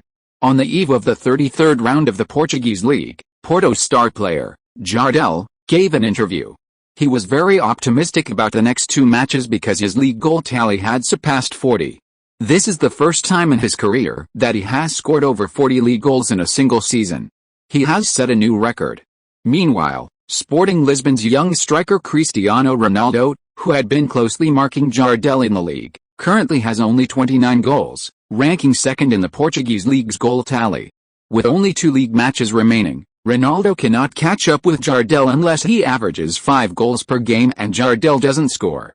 Similarly, Ronaldo's Portuguese League silver boot is also very secure, as the Portuguese League bronze boot is 7 goals behind Ronaldo, making it almost impossible to catch up. Jardel, we've been in very good form this season. We have an excellent midfield, and with constant support, I can beat any defense, even Inter Milan or Barcelona. Clearly, Jardel's words are a direct reference to Sporting Lisbon's miracle run in European competitions this season. They lost to Belgian giants Anderlecht in the Champions League qualifiers, dropping into the UEFA Cup. Then, in the UEFA Cup quarter-finals, they unfortunately faced the powerful Premier League giants Liverpool and were eliminated. Sporting Lisbon's opponent in the UEFA Cup final was none other than Liverpool. Therefore, to a certain extent, defeating Sporting Lisbon is equivalent to avenging a Liverpool-level team for Porto. In short, it's revenge against Liverpool. Articles. Porto is determined to reclaim the league title. Sporting Lisbon should focus all its energy on the UEFA Cup. European opportunities are even more precious. Sporting Lisbon should waste time. They need to give up some things appropriately. There's no real difference between first and second place in the league. The Portuguese Cup is insignificant. What is Sporting Lisbon still hesitating for? If I were Trigger, I would avoid the 2 matches against Porto and focus all my efforts on preparing for the UEFA Cup final. Various media outlets offered advice to Sporting Lisbon. Of course, some media outlets had different opinions. For example, Zhang Yun's, who published her opinion in Record, Porto lost to Liverpool in the UEFA Cup. If Sporting Lisbon can't overcome Porto, they'll lose 3 points before even fighting Liverpool. The league title is the highest honor in Portugal. Sporting Lisbon hasn't tasted the Portuguese league title in 19 years, and they absolutely cannot give up this time. Fight for the league first, then decide whether to go all out in the Portuguese Cup based on the situation. Come on, Sporting Lisbon. This interview was wildly shared by Sporting Lisbon fans. Compared to the UEFA Cup, domestic fans wanted the league title even more. Although they are considered the three giants of the Portuguese league, the champions of the past 19 years, except for Boa Vista last year, have all been Porto and Benfica. Sporting Lisbon fans have long been ashamed. How could they give up this opportunity? However, after Deng Kai reposted Zhang Yunhu's news article, he added a question mark. Many Portuguese media outlets praised Deng Kai, saying that finally a reasonable Sporting Lisbon player had stepped forward.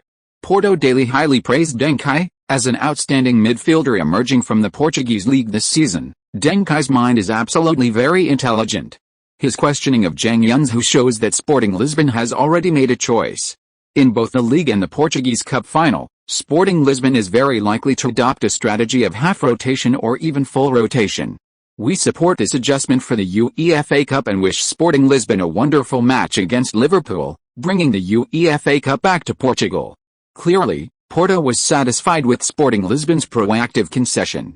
But soon, Deng Kai explained his question mark, writing on his social media account, "Why decide whether to go all out in the Portuguese Cup based on the situation?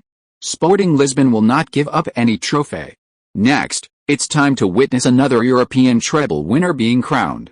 Chapter 361 Portuguese League Championship. Treble winners? Sporting Lisbon's youngster declares championship victory in advance. A worthless treble. Sporting Lisbon could sweep the UEFA Cup, Portuguese League, and Portuguese Cup this season. 4 matches, 3 titles, Sporting Lisbon's championship moment arrives. Beckham's successor is here. Will Manchester United's treble-winning heroes, Duncan and Schmeichel, create another treble in the Portuguese League? Over 30% of Portuguese League fans believe Sporting Lisbon can win the treble. They have the treble gene. The young man who helped Manchester United win the treble last year is going to become a treble winner this year. Perhaps this is the legacy. Red knife in, green knife out. The Red Devils Manchester United and the Green-White Army Sporting Lisbon may pass on the treble honor. So ambitious. The young man doesn't know the value of physical strength. Sporting Lisbon suddenly becomes Europe's first 3-time runner-up. Sporting Lisbon's record against Porto is extremely poor, with 2 draws and 5 losses in 7 encounters over the past 3 years. What makes them dare to claim the title? Liverpool fans are laughing and crying. To become a European treble winner, Sporting Lisbon should first win those 2 insignificant titles. Porto fans jokingly comment on Deng Kai's remarks. A draw in the first half of the season made Deng Kai overconfident. Jardel will smash their goal. Deng Kai, the next match is at the Estadio do Dragão, and Jardel will smash your own goal.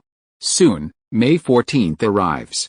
Within 10 days, Sporting Lisbon will play 4 matches, against Porto, League, Porto, Portuguese Cup, Boa Vista, League, and Liverpool, UEFA Cup. 3% of fans across Europe believe Sporting Lisbon will become the new European treble winners, a mini treble, of course. The UEFA Cup is UEFA's second highest tier of club cup competitions. The Champions League is the strongest club cup competition in Europe. However, the UEFA Cup remains a very prestigious competition, even surpassing the Europa League in its later dominance over the Champions League. Therefore, a mini treble is a significant honor. What makes it even more difficult than a grand treble is that UEFA Cup winners typically lack dominance in their domestic leagues and cup competitions, as they are generally considered weaker than Champions League winners.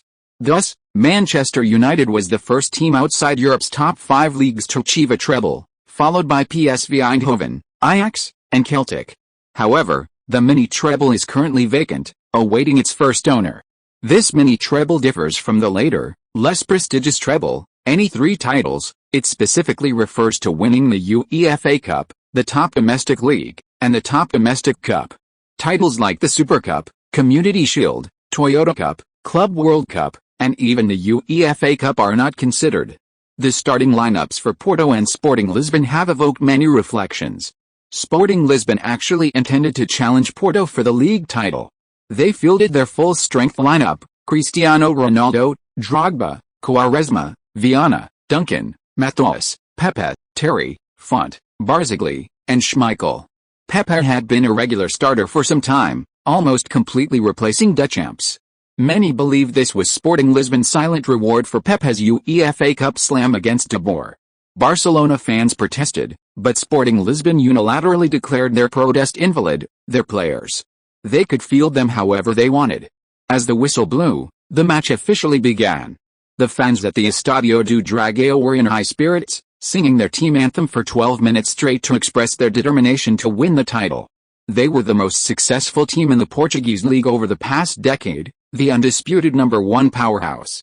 But the fans' singing stopped because, in the 12th minute, Duncan, with a ball at least 32 meters from the goal, suddenly unleashed a stunning long-range shot. The football struck the crossbar and bounced away, firing the first shot on the battle between the two sides. The entire Estadio do Dragão shuddered. Porto fans couldn't sing anymore, because they never knew when Sporting Lisbon would launch another threatening attack. That would cause the singers to choke on their breath, potentially ending up in the hospital. In the 36th minute of the first half, both sides exchanged attacks. This time, Deng Kai had the ball, facing Deco's pressure. Earlier in the match, the two hadn't directly faced each other, as they were both marked by defensive specialists. This was their first encounter of the entire game. Deng Kai easily dribbled past Deco with a quick move. Deco's pressing was primarily aimed at wasting time, so being beaten wasn't a big deal. But Deng Kai's movement was too quick, so Deco didn't buy much time. Porto's right back and defensive midfielder had to cover Deng Kai. Bang! Deng Kai delivered a through ball.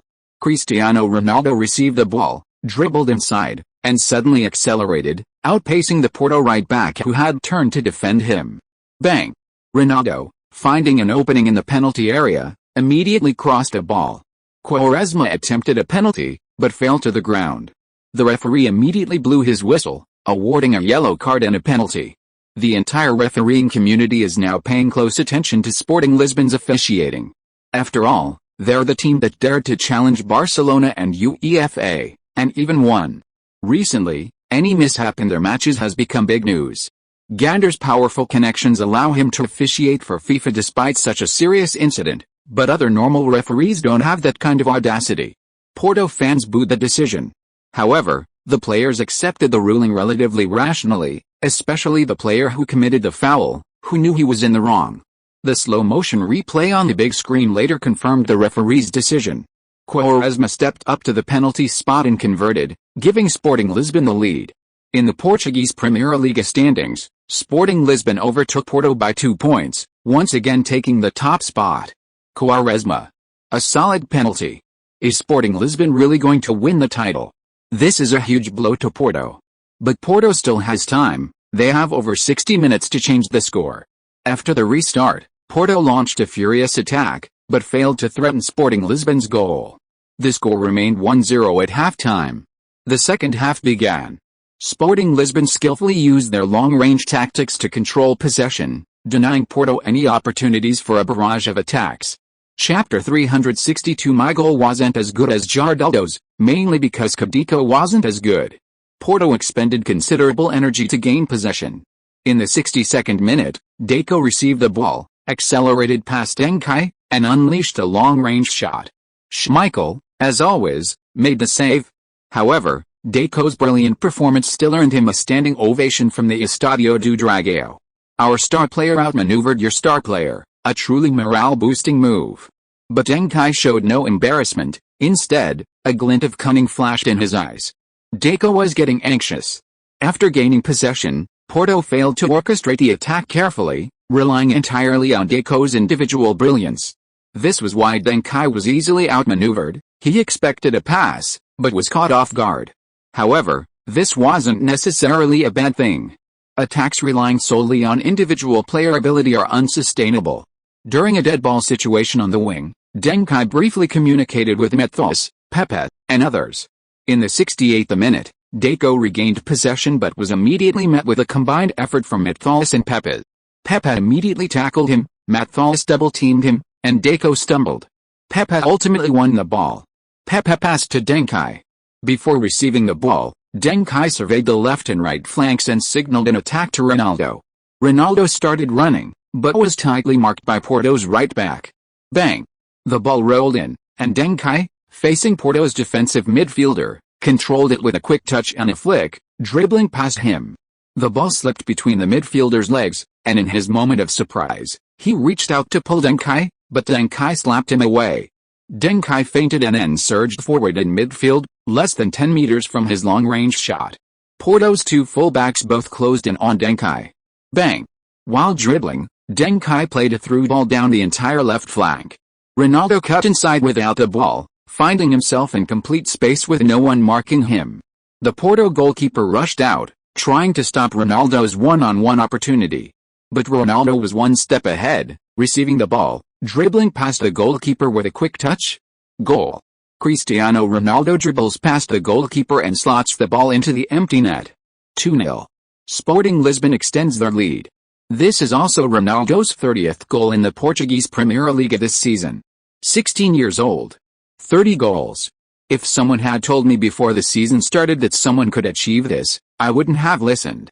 But now, the facts are right before our eyes. This is also the first time in 30 years that a Sporting Lisbon player has scored over 30 goals in a single season. And the first Portuguese player in 10 years to score over 30 goals in the Premier Liga. Keep in mind, this is only Ronaldo's first season in the Premier Liga. It's been a golden season. Sporting Lisbon has created so many records and miracles. This goal is significant for this match, for Sporting Lisbon, and for Ronaldo himself. We are witnessing the rise of a genius striker. Just as Deng Kai said 2 years ago at the Ballon d'Or ceremony, he has a friend named Cristiano Ronaldo who will become the greatest goalscorer on the planet, bar none. I feel that Ronaldo is heading in the direction Deng Kai described. Of course, Deng Kai's brilliant pass that pierced Porto's entire defense was equally remarkable. He outmaneuvered Porto's defensive midfielder, his timing was absolutely perfect. The commentator was incredibly excited. But in stark contrast to the commentator was Cristiano Ronaldo, who had just scored his 30th goal in the Portuguese league. Ronaldo wasn't overly happy after scoring, and didn't even actively celebrate. Deng Kai, standing nearby, was all smiles. Ronaldo, didn't you say you weren't interested in the league's golden boot? You said you were happy as long as the team won. That team victory was everything. Why aren't you smiling now? Ronaldo rolled his eyes at Deng Kai. You actually believe that nonsense? The direct cause of Ronaldo's unhappiness was that no matter how many goals he scored, the Portuguese League Golden Boot this season still belonged to Jardel. This was infuriating. Trash Jardel, scoring like crazy against weak teams, a stat patter, a plant. Kai, I have to say, your assist ability is indeed a notch below Deco's. Ronaldo even turned around and retorted to Deng Kai, he single-handedly carried Porto's entire midfield, and Jardel's explosive performance was directly related to Deco. And our midfield, with so many good players like Viana, Matos, Deschamps, and Quaresma helping you, yet you didn't give me enough ammunition. I've seen Jardel's shooting statistics. If I had as many shots as Jardel, I could score at least 5 or 6 more goals than him. My efficiency is the best in the Portuguese league. Deng Kai nodded repeatedly. Yes, so should the Portuguese league award you a highest goal-scoring efficiency award? Sorry, there isn't such an award. Also, I know there's still a gap between me and Deco, but, oh dear, how come I'm still the Portuguese league's assist king?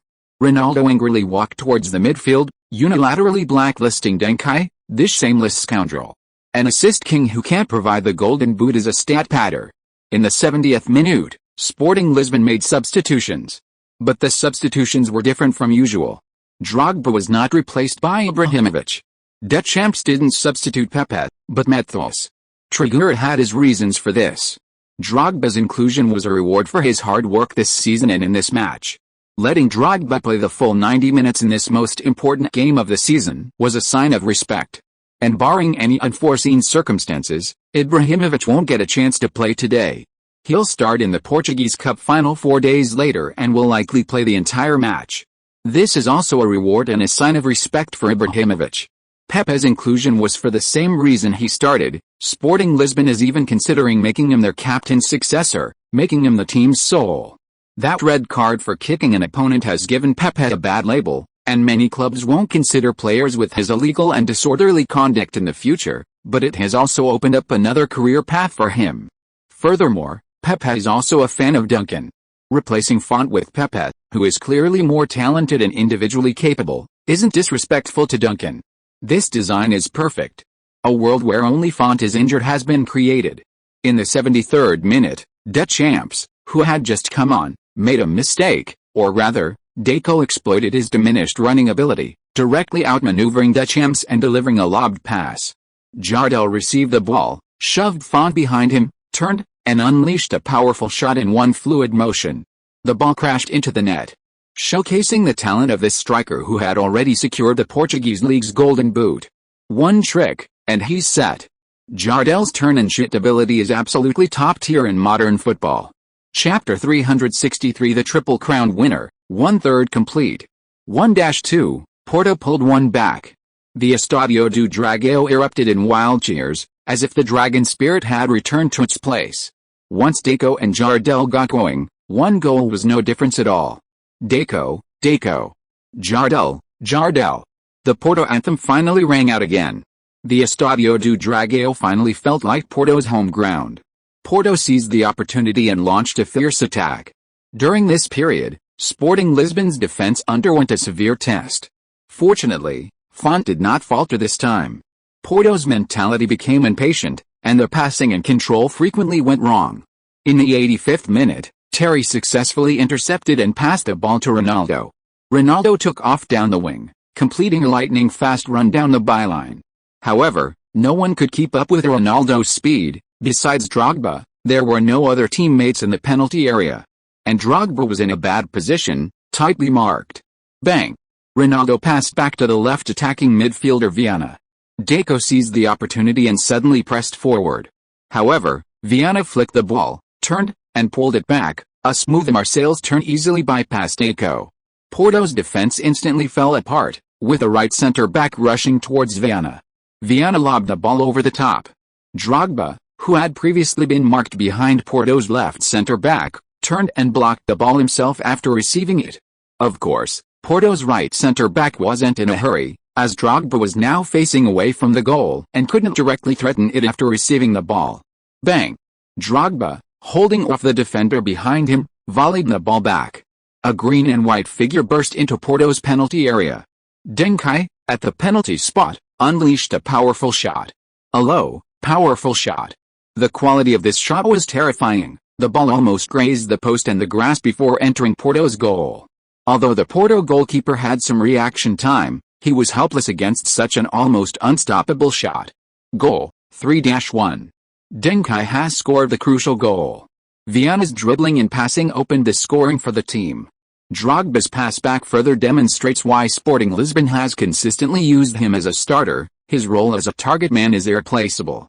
Of course, to put it simply, Deng Kai's shot is truly powerful. He always manages to seize opportunities at crucial moments, scoring high-quality goals. This is also a key reason why people are gradually recognizing Deng Kai's core position at Sporting Lisbon. Viana, Quaresma, Drogba, and Ibrahimovic all have their moments of brilliance, but also their periods of slump. Even Ronaldo, who has consistently been in good form, has had times this season when he couldn't find his rhythm. Only Deng Kai's form is terrifyingly consistent. His performance always maintains a remarkably high level. While others experience ups and downs, Deng Kai only rises, never falls.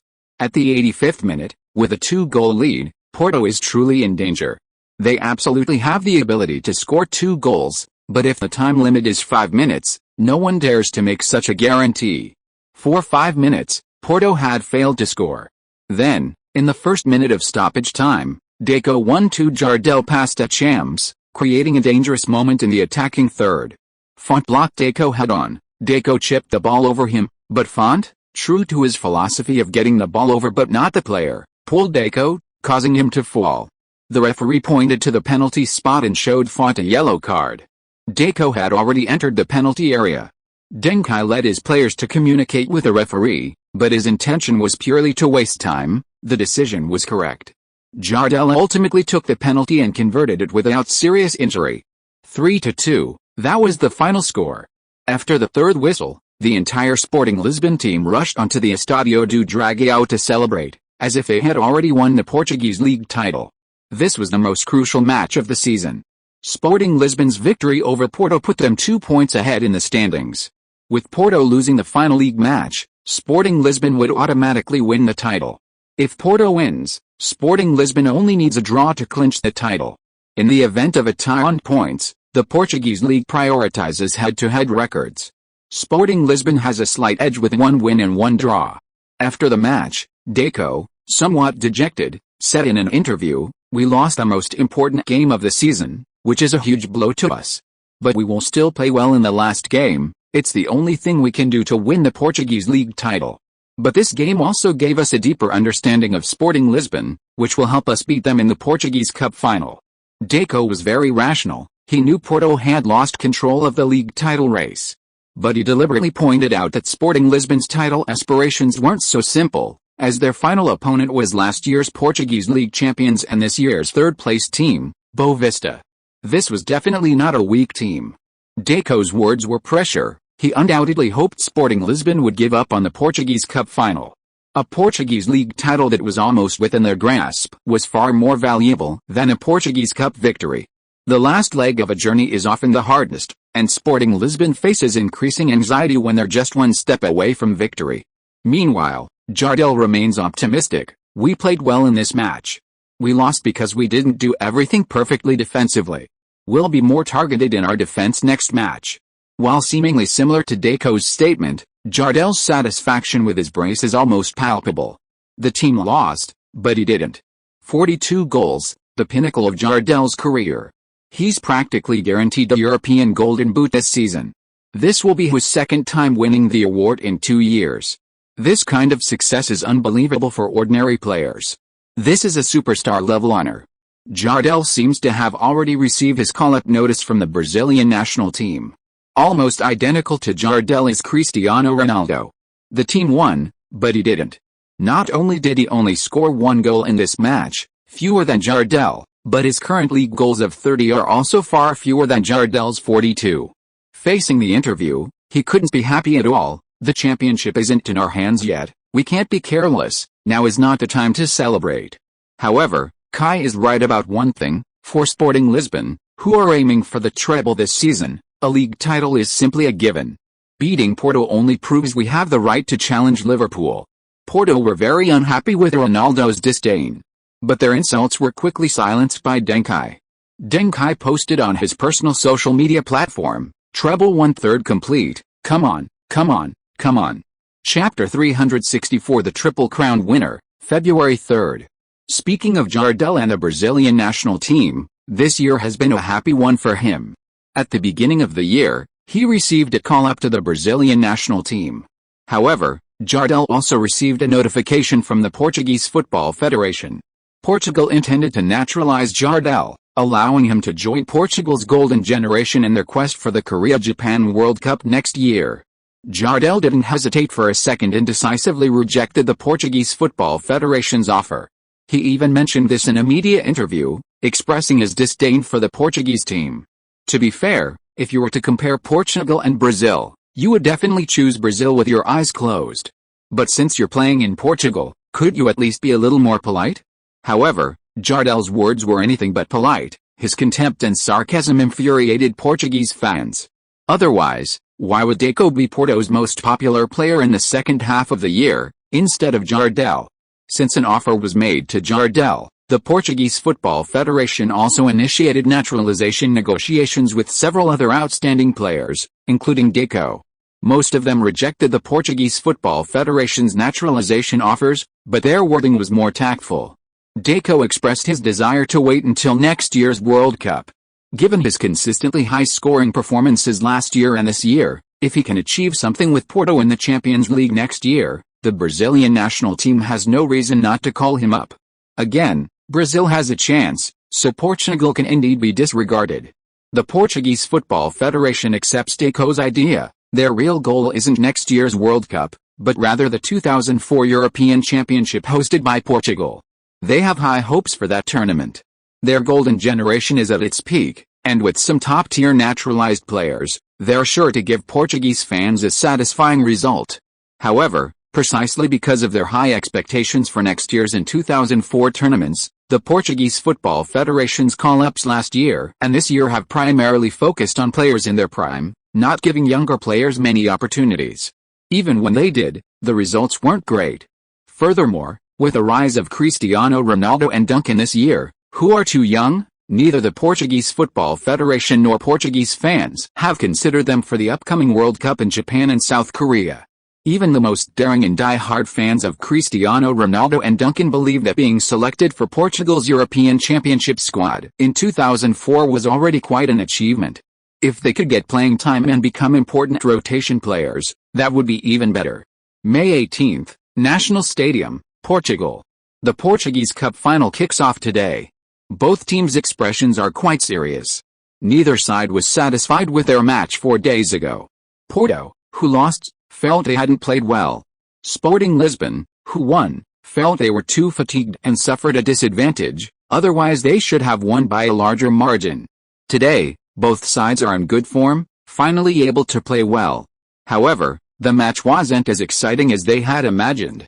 Due to greater understanding and caution, both sides made targeted arrangements against each other today. Porto's Deco was severely limited. Sporting Lisbon's Duncan also had no opportunities. Although other players could create chances, the quality of their passes was significantly lower than that of the two Ronaldo and Duncan. This resulted in forwards like Jardel and Ronaldo not performing very well either. Cristiano Ronaldo was incredibly active for Sporting Lisbon today, putting in extra effort in every match with Jardel, never giving his teammates a single shooting opportunity. In the first half, Jardel had 4 shots, 2 on target. 1 hit the post, almost resulting in a goal. Meanwhile, Ronaldo was equally impressive, missing a one-on-one chance due to poor first touch. However, he then won a penalty. Facing the champions, Quaresma couldn't withstand the pressure, missing a penalty and denying Sporting Lisbon the lead. Throughout the first half, both sides played intensely, constantly creating threatening attacks, but something was always missing from the net. In the second half, after switching sides, Duncan, familiar with Porto's defensive tactics, began to shine, with both long-range shots on target. One was saved by the goalkeeper, and the other was blocked out of bounds by a Porto midfielder. Deco proved he was no slouch either. In the second half, Deco also adapted to Sporting Lisbon's tactics, frequently participating in threatening attacks. He even had a chance to shoot into an empty net. At least it looked like an open goal. But actually, the ball, after being flicked on by Terry's toe, had a very strong spin and high speed, making it extremely difficult to push. Deco missed the shot, drawing laughter from the Sporting Lisbon fans. It even dampened their morale a bit. But Deco quickly returned, using a brilliant 1-2 to bring the ball into the penalty area. But this time Deco was too focused on perfection, playing too delicately, trying to pass the ball to the completely unmarked Jardel when he had a shooting opportunity. As a result, Pepe, fearless as a newborn calf, successfully tackled and blocked the shot in the penalty area, ruining this excellent opportunity. Jardel, Deco, and Pepe, these three could totally be made into a documentary, titled Bridget Jones in New York. Wait, it should be Brazilians in Portugal. The three were born in 1973, 1977, and 1983 respectively, representing 3 generations. Jardel, born in Brazil, only joined Portugal after his career took off.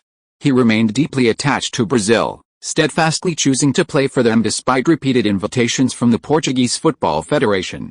As a result, most fans will never know his name, let alone that Jardel at this time was even qualified to be Ronaldo's replacement in the national team. Deco, also born in Brazil, arrived in Portugal earlier and had a more inclusive mindset, essentially choosing between Portugal and Brazil. His later fame and achievements proved his choice correct. Joining Portugal and reaching the final of the 2004 European Championship with a golden generation was one of the highlights of his career. The youngest, Pepe, arrived in the Portuguese league earlier and held a more optimistic view of playing for the Portuguese national team. He is also the player with the longest career, highest overall achievements, and greatest fame among these 3 Brazilians. In the 88th minute of the match, Quaresma dribbled down the right flank, successfully reaching the byline before feinting and passing back in a triangular fashion. Deng Kai, near the right side of the penalty area, met the ball with a quick chip, unleashing a super-fast pass, accelerating even faster. Zlatan Ibrahimovic, who played the full match, was positioned behind the two center-backs, but he anticipated Deng Kai's pass and prepared to sprint forward. As the ball soared through the air, Ibrahimovic surged past the two defenders, leaping high above them. Although his jump wasn't as high due to interference, don't forget he's 1.95 meters tall. Most people's vertical jump is less than 20 centimeters. A full power jump is roughly Ibrahimovic's height, especially considering he jumped slightly. Bang! Ibrahimovic's header found the net. Faced with such a close range and sudden header, the Porto goalkeeper was helpless. The score changed to 1-0. Ultimately, thanks to Ibrahimovic's goal, Sporting Lisbon defeated Porto for the second time in 4 days. Their previous victory reclaimed the top spot on the Portuguese league standings, and this time they secured the Portuguese Cup trophy. If you are listening to this novel on a channel other than Fanfic World, it means it was downloaded and re-uploaded without effort. We warmly invite you to visit our channel, Fanfic World. There you will find the original version of this story and many other novels of various genres. We look forward to seeing you dive into a world of incredible novels. Chapter 365 Font, Myas. After the match, many players, in interviews with reporters, displayed a stark contrast to their performances in their first encounter with the opposing team. Deco said, "Losing a trophy is very painful. We had chances to change the score in this game, but unfortunately, we missed them, which shows that we still have areas for improvement. I hope Sporting Lisbon can also achieve success in European competitions. We hope Sporting Lisbon can beat the teams we, Porto, couldn't beat." Deng Kai is definitely Portugal's best midfielder this season, whether in the Portuguese League, the Portuguese Cup, or even the UEFA Cup. After the previous loss, Deco was full of confidence, but it was mostly to encourage his teammates and fans. This time, with a loss, Deco knows many things are beyond change, including the league title being in Sporting Lisbon's hands, so he spoke his mind. It's clear he still hopes Sporting Lisbon will achieve some success. Frankly, if Sporting Lisbon becomes a mini treble winner, the Portuguese league will gain a lot of viewership. And the biggest draws for viewers in the Portuguese league are Deco and Jardel. They are both beneficiaries of Sporting Lisbon's rise. The worst-case scenario would be Sporting Lisbon winning the domestic league and cup double, only to falter in the UEFA Cup, leaving Deco and Jardel truly devastated. Deco understands this, but Jardel doesn't. In a post-match interview, Jardel was still fuming about Ronaldo's penalty. That shouldn't have been a penalty at all. Ronaldo was completely diving. These kids are so bad. I know that penalty didn't affect the score, but it disrupted our game's rhythm. Ibrahimovic's final goal was definitely a foul. His goal should have been disallowed. Again, it was a loss, but this time Jardel's fury stemmed from. Jardel had secured the Portuguese league's golden boot. In the Portuguese Cup, Jardel scored 4 goals, tying for the silver boot with 3 other players. The golden boot went to Ibrahimovic, who scored 5 goals in the competition. This is what angered Jardel. What? You're asking about Ronaldo? Didn't we already say there were 3 players tying Jardel for the Portuguese Cup silver boot? That's right, not Ronaldo. Cristiano Ronaldo scored a goal in the Portuguese Cup, ha. Ronaldo explained that he had already won the assist title in the same competition last year, so he felt the tournament wasn't challenging for him. Deng Kai, I also felt it wasn't challenging, so I won the Portuguese Cup Golden Boot last year, and this year I won the Portuguese Cup assist title with a mere 5 assists. Both are considered unchallenging, so why is there such a big difference? Ronaldo, you're talking nonsense. Last year's assist title winner had 7 assists. You only have 5 this year. I played almost 2 seasons worth of assists in 1 season. Deng Kai, 7 divided by 2 equals 5. I was against you retiring from mathematics. Did the Portuguese Football Federation give you 2 assist title trophies? Ronaldo, MMP. Of course, what Ronaldo is most envious of is that Deng Kai actually won 2 Portuguese Cup Best Player trophies. Last year, Deng Kai scored 7 goals and provided 2 assists, sweeping the 4 major awards of Portuguese Cup Best Player, Best Midfielder, Best ZI, and Top Scorer. This year, Deng Kai scored 3 goals and provided 5 assists, achieving a back-to-back personal honors, winning the Portuguese Cup's Best Player, Best Midfielder, Best ZI, and Assist King awards. He truly embodied the meaning of outstanding performance and consistency. The Portuguese Football Federation subsequently announced the Best ZI for this year's Portuguese Cup. Cristiano Ronaldo, Ibrahimovic, Jardel, Deng Kai, Deco, Quaresma, Terry, Pepe, Barzagli, and other players were selected. Sporting Lisbon had 7 players selected, even more than Moreirense last year. Deng Kai and Ronaldo also became extremely rare players to win the Portuguese Cup for 2 consecutive years with different teams. Font, have you forgotten something? Besides the post-match interviews, another interesting part of this match was the moment when the trophy was lifted during the awards ceremony. Sporting Lisbon's captain this season is Matheus, so logically, he should have lifted the trophy. However, Matheus has had relatively few appearances in the Portuguese Cup, and he seems to have some self-awareness about this. He said, "What trophy haven't I lifted? Let someone else do that." Hey, actually, he's never actually lifted the Portuguese Cup trophy before. With Matheus stepping down, considering seniority, ability, reputation, and other factors, Quaresma should be the one to lift the trophy. After all, he's the star player. However, Quaresma knows his situation. His agent has told him the deal is a done deal. Barcelona is determined to acquire this upgraded version of Simeo. Quaresma isn't heartless. He's about to leave. Does he really deserve to lift this trophy? How about Kai, you do it? Quaresma handed the trophy to Deng Kai. Deng Kai, who always prefers to stay on the edges, was pulled to the center by his teammates. Deng Kai really couldn't refuse. Ronaldo stood alone on the outermost edge, dumbfounded. The team has an unspoken understanding regarding positioning. Previously, everyone wanted Ronaldo to stand in the middle of the first row, but because Deng Kai wanted to stay on the edge, Ronaldo stood with him on the outermost edge. And now you're suddenly in the middle. Ronaldo almost vomited blood. It just goes to show how high Font's emotional intelligence is. He noticed Ronaldo's awkwardness and quickly gestured for him to stand in the middle of the back row. Even though it was the back row, it was still the middle. Ronaldo smiled and went over.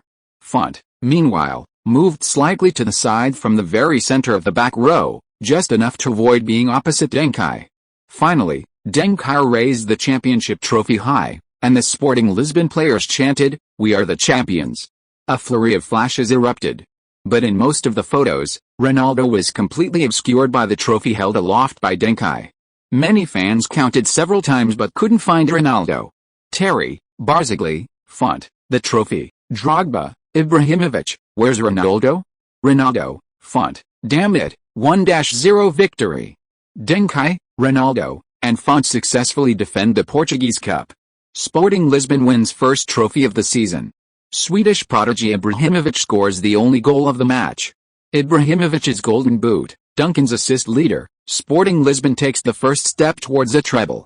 Treble progress comparison. Liverpool has 2 titles in hand. Sporting Lisbon is likely to receive a second title in 4 days. English League Cup plus English FA Cup versus Portuguese Cup plus Portuguese League title. Can Sporting Lisbon avoid a failure? Chapter 366. It's time to consider the European Championship. European football fans are thrilled. They initially thought the only exciting event this year would be the Champions League. Would Bayern Munich finally achieve their goal of reaching the semi-finals for the 3rd consecutive year, or would Valencia, the Bats, who have risen to prominence and reached the final for the 2nd year in a row, finally win their first ever Champions League trophy? But unexpectedly, the UEFA Cup is proving just as exciting, if not more so. Liverpool and Sporting Lisbon, whoever wins, could become the next treble winner after Manchester United. Of course, all of this hinges on a smooth run for the final round of the Portuguese Primeira Liga 4 days later. It's rumored that Sporting Lisbon requested to postpone their final league match to allow more time for the UEFA Cup final, as the 2 matches are only 2 days apart, far too rushed. However, this request was ultimately rejected by the Portuguese Football Federation. The Primeira Liga has its own considerations. The final round must be played simultaneously, and postponing over a dozen matches for one team would be too costly. Moreover, it's not worthwhile from a viewership and attendance perspective. Portuguese media outlet A Bola explained the Primeira Liga's schedule. Although the Primeira Liga only has 34 rounds, historical data analysis shows that matches closer to the Champions League final tend to have higher viewership and generate more discussion. This is also why almost all leagues with shorter schedules finish around the same time as leagues like Serie A and La Liga, which have more rounds. The last few matches of the season are actually the most important. If these matches were moved forward by half a month or even a month, the organizers would suffer huge losses. In short, end of the season is a shared sentiment. While others are celebrating New Year's Day, you're celebrating the Spring Festival, which obviously lacks the festive atmosphere. Only when everyone is celebrating the Spring Festival does the festive atmosphere truly shine. Among the major leagues, only the Bundesliga has the audacity to end the season early. This has significantly diminished the prestige, discussion, and recognition of the Bundesliga title.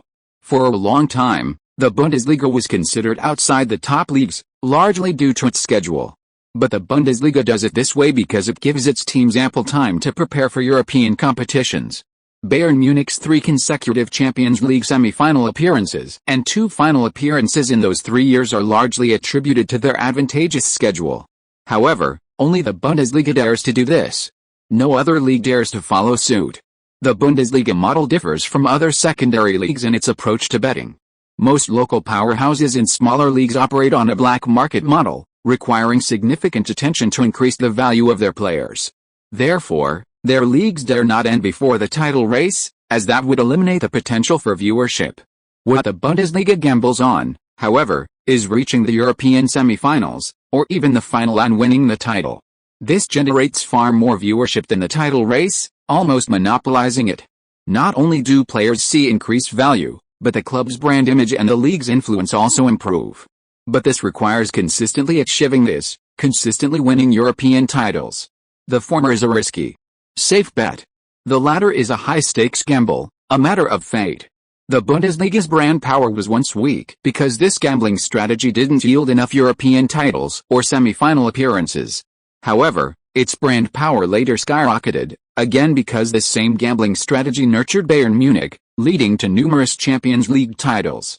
The Bundesliga and Bayern have this foundation. The Portuguese Primeira Liga, on the other hand, doesn't have the luxury of such high-stakes gambling. Even with the entire league's resources, it can only consistently produce teams that reach the Champions League knockout stages, lacking truly massive audience appeal. Therefore, it can only rely on a league title race. Many Portuguese Primeira Liga fans don't understand this, hence their constant complaints about the league's unreasonable schedule. They complain that while other leagues have 38 rounds, their league has 34, yet they have to finish at the same time, with such a drawn-out schedule effectively wasting time preparing for European competitions. On May 22, the final round of the Portuguese Primeira Liga kicked off. At the pre-match press conference, Deng Kai expressed his dissatisfaction with the Portuguese Primeira Liga's schedule. "I suggest the Primeira Liga optimize its schedule for next season. I know the Primeira Liga's schedule has its reasons, but the Portuguese Football Federation also needs to face the fact that Sporting Lisbon is becoming a top-tier European team. This season, next season, and even longer, Sporting Lisbon will have the potential to reach the European semi-finals and finals. Porto, too, could become a regular in the knockout stages of European competitions. So how to better enable these teams to compete in European competitions is a question the Portuguese Football Federation must consider. I'm not saying we should give these teams special treatment, but their victories in European competitions are good for the entire Portuguese football environment. Imagine if the Primeira Liga's UEFA coefficient surpasses Ligue 1 and the Bundesliga, becoming fourth in Europe. Wouldn't the salaries and market value of all our players, staff, and clubs skyrocket?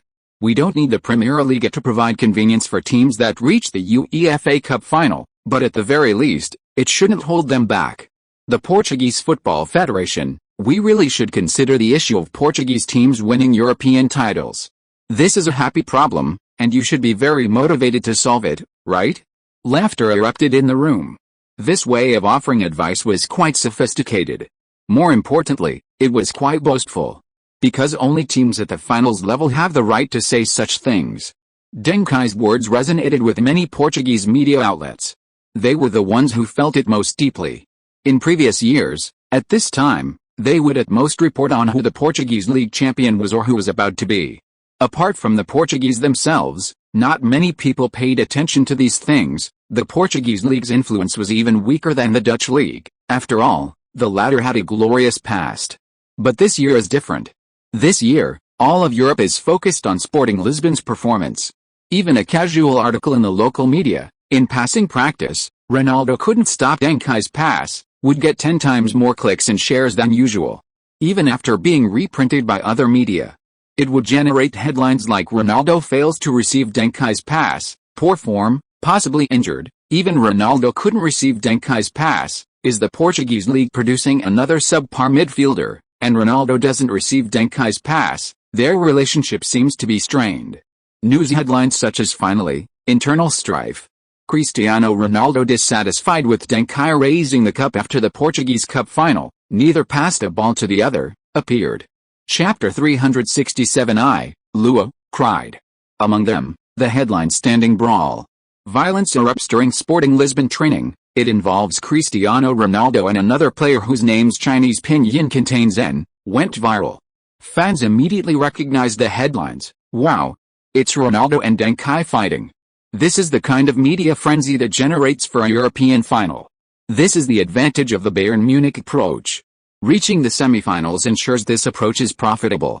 Reaching the final brings a small profit. Winning the title results in a huge profit. Bayern has been profiting this way for 3 years now.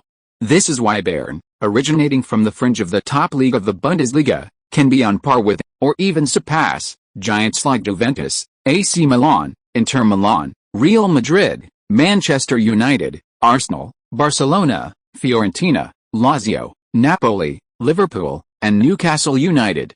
Of course, these media outlets aren't entirely unfounded. The on-field violence at Sporting Lisbon is real.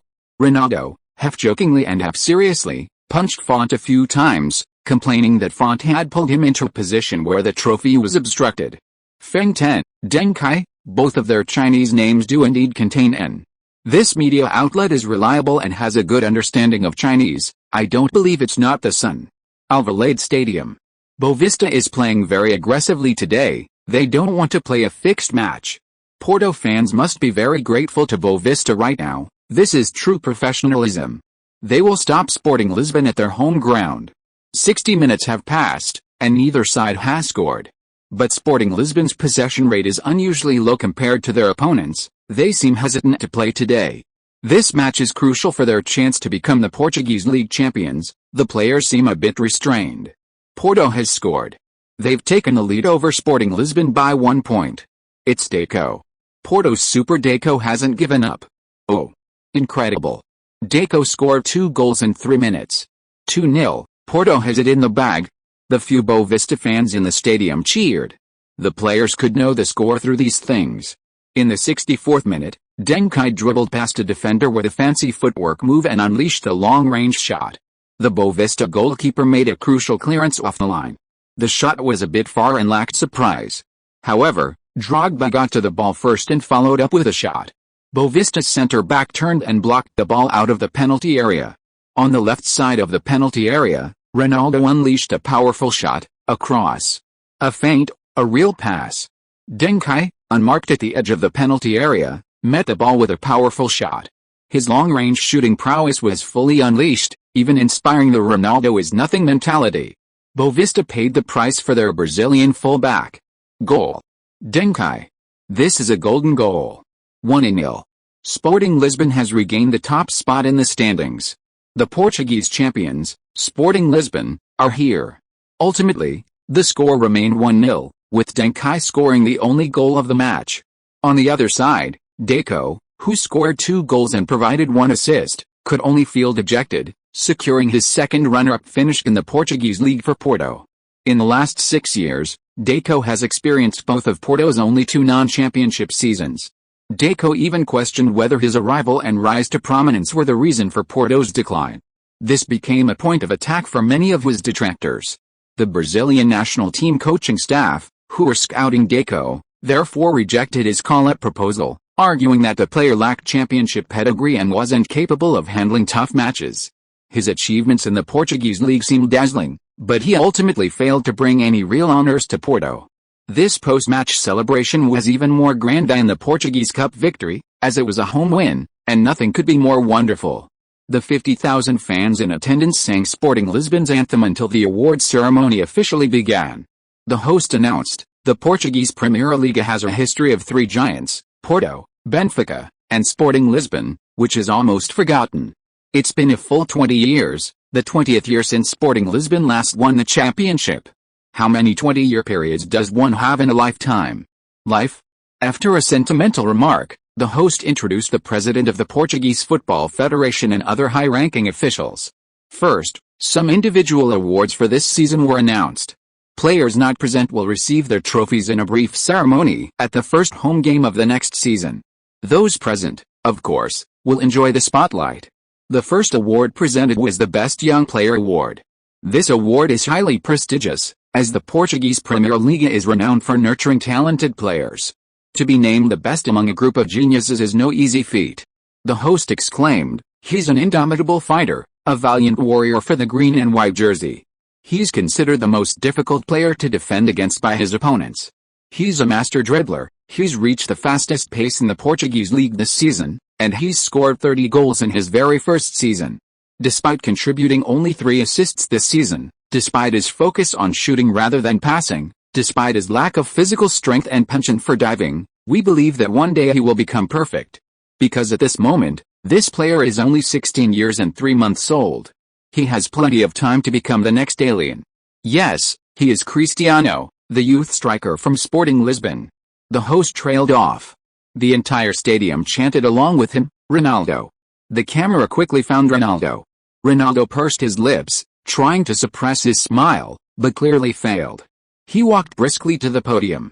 After shaking hands with the leaders, he accepted his trophy, then held it to his chest, flashing 8 teeth, giving the camera a perfect shot for the news. This was the first major award of his career. Although he had participated in youth leagues, the UEFA U16 Championship, and the Portuguese Second Division before, these were either competitions for minors or non-top-tier events, lacking the prestige he deserved. The Portuguese Super League, however, is undoubtedly a prestigious league.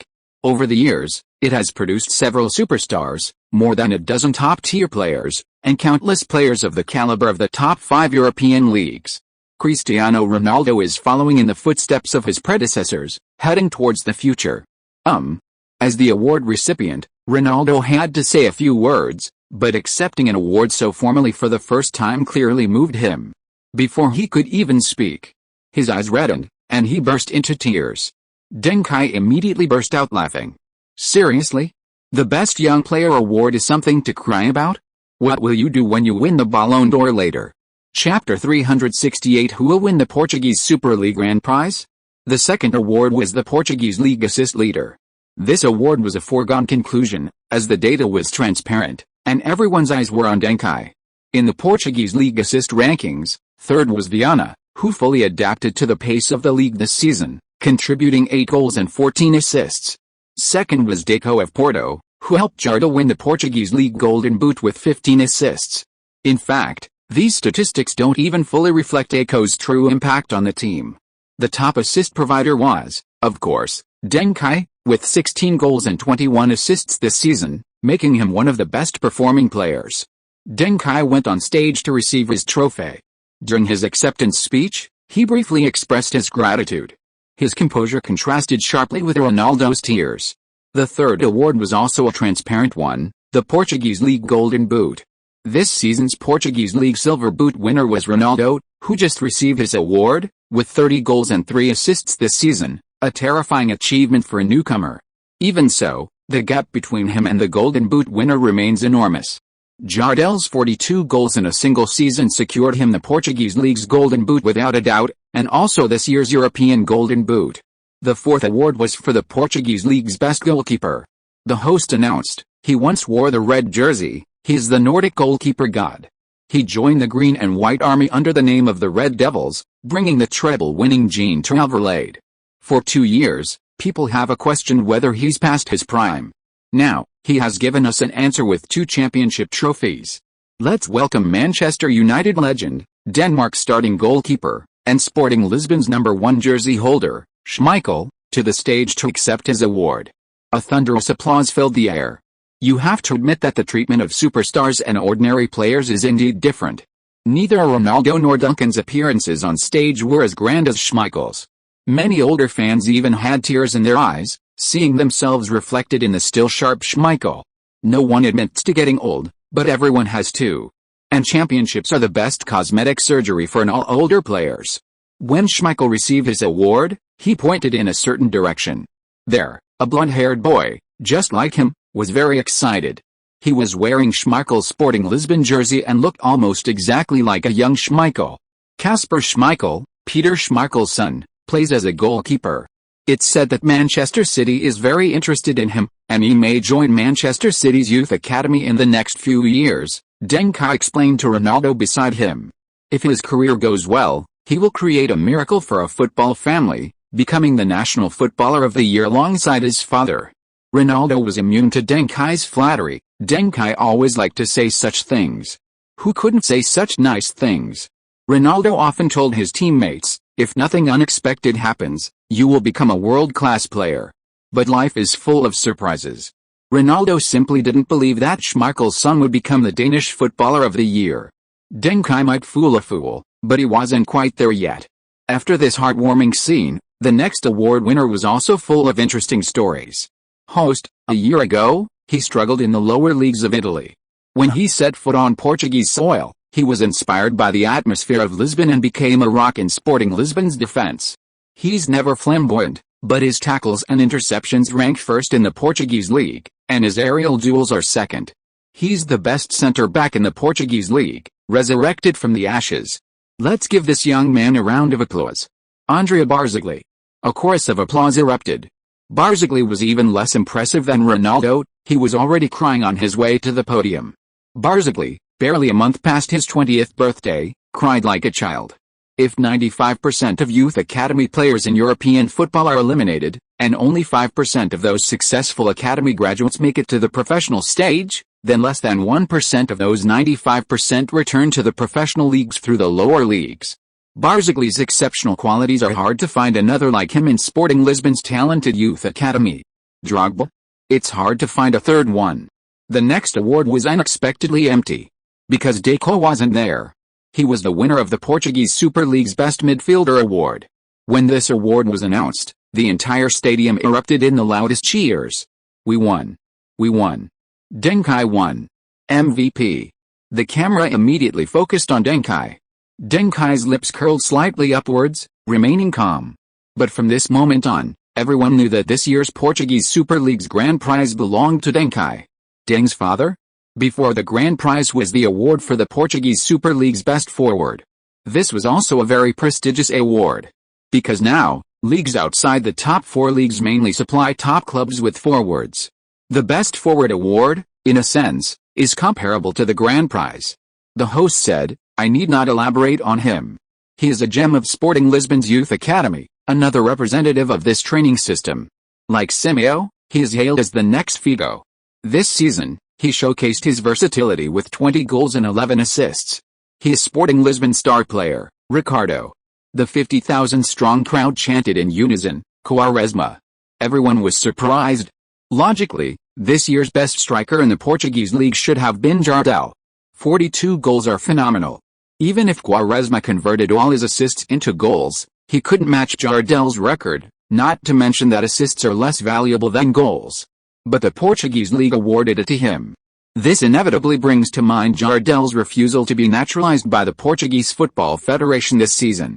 However, it's not that the Portuguese Football Federation is stingy. Deco also refused, yet Deco won the Best Midfielder award in the Portuguese league. Ultimately, the root cause is Jardel's disrespectful remarks and disdain for Portuguese football. If you don't respect me, why should I praise you? Jardel was undeniably dominant this season, but he didn't win the championship. So, reducing his goal tally by 30% shouldn't be too difficult, right? With a discount, both Ronaldo and Quaresma became contenders for the Best Striker award. Sporting Lisbon leaned towards Quaresma winning, as it would translate to higher sales. Quaresma's role on the front line was indeed more diverse and central than Ronaldo's, so winning the award was entirely justifiable. And so, Quaresma secured his first major individual award in the Portuguese league. Chapter 369 The new king ascends the throne. People will only remember the first. After Quaresma, the atmosphere in the stadium became incredibly lively. Before the host could even begin to introduce him, the fans chanted rhythmically, Deng Kai! Deng Kai! Deng Kai! The host, haha, It seems everyone here knows football. I'll keep it short. Before him, I found it hard to believe that the best player in the Portuguese league would one day be of Chinese descent. It's not that I'm prejudiced, but I've truly never seen anything like this. He won't turn 16 until August this year. He's the youngest player in Portuguese league history to have made appearances, provided assists, and scored goals. He's also the youngest core player in Sporting Lisbon's history. He's about my height, just over 1.7 meters. But he can rival Mythalis in defense and Deco in offense. He's no less than Ronaldo on the left, and on the right, he's like another Quaresma. 34 games, 16 goals and 21 assists. These incredible statistics still can't fully capture his role in the team. He is the best player in the Portuguese league this year, without a doubt. The stadium erupted in cheers. The fans' enthusiasm was ignited starting with Schmeichel, and reached its ultimate explosion with Deng Kai. 15 years old. Top assist provider in the Portuguese league. Best player in the Portuguese league. Can you believe it? That day, the name Deng Kai echoed throughout Lisbon. Proud boy Cristiano Ronaldo sheds tears. Besides winning the Best Young Player award, he also ranks 5th on the list of best players in the Portuguese league this season. Madeira teenager becomes the 5th best player in the Portuguese league after just 1 year. Cristiano Ronaldo writes a miracle for a small-town youth. Old tree sprouts new buds. Schmeichel wins the Best Goalkeeper award again after Manchester United. Can he hold on for another 3 years? Schmeichel gives the trophy to his son, hoping Casper will also become the best goalkeeper in the Portuguese league in the future. Hard work pays off. A former player from Chivo's Youth Academy wins the Best Centre-Back award in the Portuguese league. Inter Milan is interested? Barzagli gets a good opportunity to return to Italy. Jadal wins Portuguese League Golden Boot for 4th consecutive year, but misses out on Best Forward and Best Player awards. Brazil fans believe Jadal's goal-scoring statistics are inflated. He doesn't deserve to be Ronaldo's substitute, failing to gain full recognition from the Portuguese league. Super Deco wins Best Midfielder award for 2nd consecutive year, 2nd in assist rankings and 3rd in player rankings. Quaresma leads Sporting Lisbon to domestic league and cup double, 2nd in Best Forward and player rankings. New king ascends the throne. 15-year-old wins Portuguese League Player of the Year award, showcasing the true meaning of talent. New king of the Portuguese League, Deng Kai leads the way. Sporting Lisbon's best Zai of the season announced, 8 players selected, making them the biggest winner. 4th in Portuguese League Player of the Year ranking. Jadal questions the value of the list. The most unrecognized Portuguese League MVP in history? Sporting Lisbon pushes 15-year-old Portuguese Chinese Player of the Year with 16 goals. A joke. The road to glory is always difficult. After Deng Kai won the Portuguese League's Best Player award, the initial congratulations from fans were followed by more criticism. This is understandable. Sporting Lisbon fans are a minority within the Portuguese League fan base, and Portuguese League fans are also a minority among European fans. Aside from Sporting Lisbon's unwavering support for Deng Kai, everyone else naturally questions him. After all, judging solely from the title, a player with 16 goals in a single season doesn't seem qualified for the Best Player award.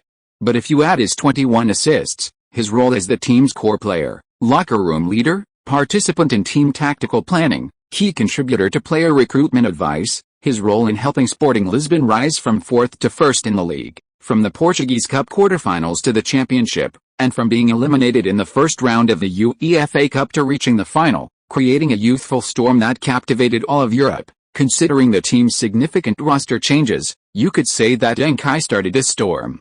In Serie A, league awards might not consider European performance, but which other league, especially a lower tier one, dares to ignore European results? Our 16 league goals a small number? He scored 12 goals in the UEFA Cup. To some uninformed observers, this whole Portuguese league saga appears rigged, a deliberate attempt to elevate Deng Kai. But those in the know understand that the league is simply capitalizing on Deng Kai's popularity. If anyone's been unfairly treated, it's Quaresma. Considering everything, Quaresma is arguably more deserving of the Portuguese League's Best Player award than Deng Kai. However, his second-place finish isn't a scandal, rather, it vividly illustrates the difference between a star player and a leader. Quaresma is Sporting Lisbon's star player, but Deng Kai is the team's leader. A star player gains popularity, but a leader receives recognition and recognition. Kai, it's okay. If you're upset, Just cry it out. It'll make you feel better. On the Portuguese plane to Dortmund, Westfalen, Germany, Ronaldo constantly comforted Deng Kai, encouraging him to cry. Pepe nervously held a point-and-shoot camera, ready to capture Deng Kai's tears. Pepe swore he was forced. He truly didn't want to betray Ronaldo, but Ronaldo had taken nude photos of him in his bathroom the night before while he was showering. Pepe dared not disobey. The media didn't offer any negative commentary on Ronaldo's tears after winning the award. Everyone understood him.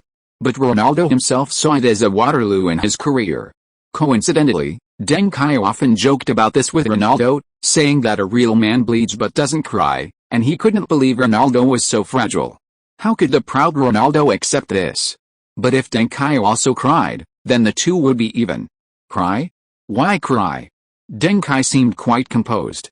They all criticize you, question you, wrong you, belittle you, and you don't cry? Ronaldo asked, puzzled. That's because I became number one. People only remember number one. Deng Kai smiled slightly. If I were second, third, fourth, or fifth, they wouldn't even remember my name. This situation actually proves my success. Ronaldo frowned slightly. Isn't that a bit disrespectful to the fifth-place player? Ronaldo was fifth on the Portuguese league's best player list. Of course, Ronaldo wouldn't be angry with Deng Kai. He knew Deng Kai was a polite and well-behaved kid, and he must have forgotten about that. Deng Kai, it's not that I'm targeting the fifth-place player. It's that I'm being disrespectful to the second, third, fourth, and fifth-place players. Ronaldo, WTF. Deng Kai, oh, right, who are you? Good grief, he really doesn't recognize the fifth-place player. Ronaldo, WTF. Don't stop me, I'll fucking kill him. If it weren't for Font, Drogba, and Ibrahimovic holding Ronaldo back, Ronaldo would have definitely knocked Deng Kai out. Too arrogant. Too presumptuous. Chapter 370. Whoever wins is a Triple Crown winner. May 24th, Westfalen Stadion, Borussia Dortmund. Over 60,000 fans were ready early. More than 50,000 of them wore red jerseys. Liverpool fans had completely taken over the stadium. In contrast, the Green and White Army's supporters were pitifully few, less than 10,000. Even the number of fans wearing yellow and black Dortmund jerseys was slightly greater than the number of Sporting Lisbon fans. This is the overwhelming prestige of the top 5 leagues over a lower-tier league. The commentators had already begun their work while both teams were still warming up. Hello everyone, this is the 2000-2001 UEFA Cup Final. I'm Wang Jiangxiang, and our special guests today are Fan Ziyi, a Chinese player from Crystal Palace in the English Premier League, and his former Crystal Palace teammate, Sun Jihei, a national team player currently playing for Dalian Scheid. Today's match is between Premier League giants Liverpool and Portuguese giants Sporting Lisbon. Sporting Lisbon's Chinese player, Deng Kai, is very popular with Chinese fans and is the home team for most Chinese fans. Fan Ziyi, who do you think will win this match? Fan Ziyi smiled, Liverpool, of course. I've played against Liverpool in the Premier League, and they are very strong. Their lineup today is basically their starting lineup from the league. Owen and Heskey are considered Liverpool's golden partnership, and they are also the first choice for England's attacking lineup. Owen has been the Premier League's top scorer for 2 consecutive years, showing great momentum. English fans believe he is a superstar who can surpass Ronaldo. Heskey is 1.9 meters tall, a powerful pivot point and also capable of one-on-one combat. Aside from slightly weaker shooting, he has almost no weaknesses. His explosiveness is also exceptional for his height, once earning him the nickname a larger version of Eusebio the Black Panther. Drogba on Sporting Lisbon is somewhat similar to Heskey, but Drogba is far too inexperienced. The difference between him and Heskey is like dust compared to stars. Sun Jihei praised him, noting that Fan Jihei, knew how to use metaphors. Encouraged, Fan Ziyi became even more enthusiastic, seemingly bringing out the Liverpool intelligence analyzed by his assistant coach. Liverpool's midfield is equally strong. Both left and right wingers, Berge and Danny Murphy, are excellent players. The midfield duo of McAllister and Vladimir Smicer have returned to their peak this season, getting better with age. Especially Smicer. As one of the Czech national team's 3 musketeers, while his development hasn't reached the heights of Nedved at Lazio, it's slightly better than Poborski's stagnation at Benfica. 5 years ago, the Czech team shone brightly in the European Championship, reaching the semi-finals, and Smicer played a crucial role. In last year's European Championship, although the Czech team's overall performance was poor, Smicer's individual performance was outstanding. His brace in 3 minutes to defeat Denmark was another masterpiece. It's worth mentioning that the player he twice pierced was none other than Sporting Lisbon's goalkeeper, Schmeichel. Liverpool's defense is equally strong. The central defensive pairing of Hypia and Hengis has excellent understanding, and Carragher has performed exceptionally well at left back. At right back, they have the renowned Marcus Babel, brought in from Bayern Munich. Speaking of which, Babel has a history with Schmeichel and Duncan. 2 years ago in the Champions League final, after Bayern were defeated by Manchester United, Babel's furious pounding of the turf after the last-minute goal was one of the most heartbreaking moments for all Bayern fans. In addition, Liverpool has several high-level players on the bench. Robbie Fowler is definitely one of the strongest substitute strikers. Dietmar Hamann and Liverpool's own academy midfielder Gerrard also possess the ability to start. This lineup is several times stronger than Sporting Lisbon's. Moreover, Sporting Lisbon only played a league match 2 days ago, while Liverpool's schedule is relatively easy. With ample rest, it's hard for them to lose. After Fan Ziyech praised Liverpool, Wang Jiangxiang expressed a different opinion. Although Liverpool's lineup is stronger, Sporting Lisbon has already created many miracles before, and they might be able to do the same in this match. Sporting Lisbon's starting lineup can be described as an all-star team in the Portuguese league. Cristiano Ronaldo, Drogba, Quaresma Viana, Duncan Matheus, Deschamps Terry, Font, Barzagli, and Schmeichel in goal. Among them, Ronaldo's goal-scoring ability is extremely strong, and he is very likely to score in this match. He is definitely a player Liverpool needs to pay close attention to. Fan Ziyech interrupted Wang Jiangxiang's introduction.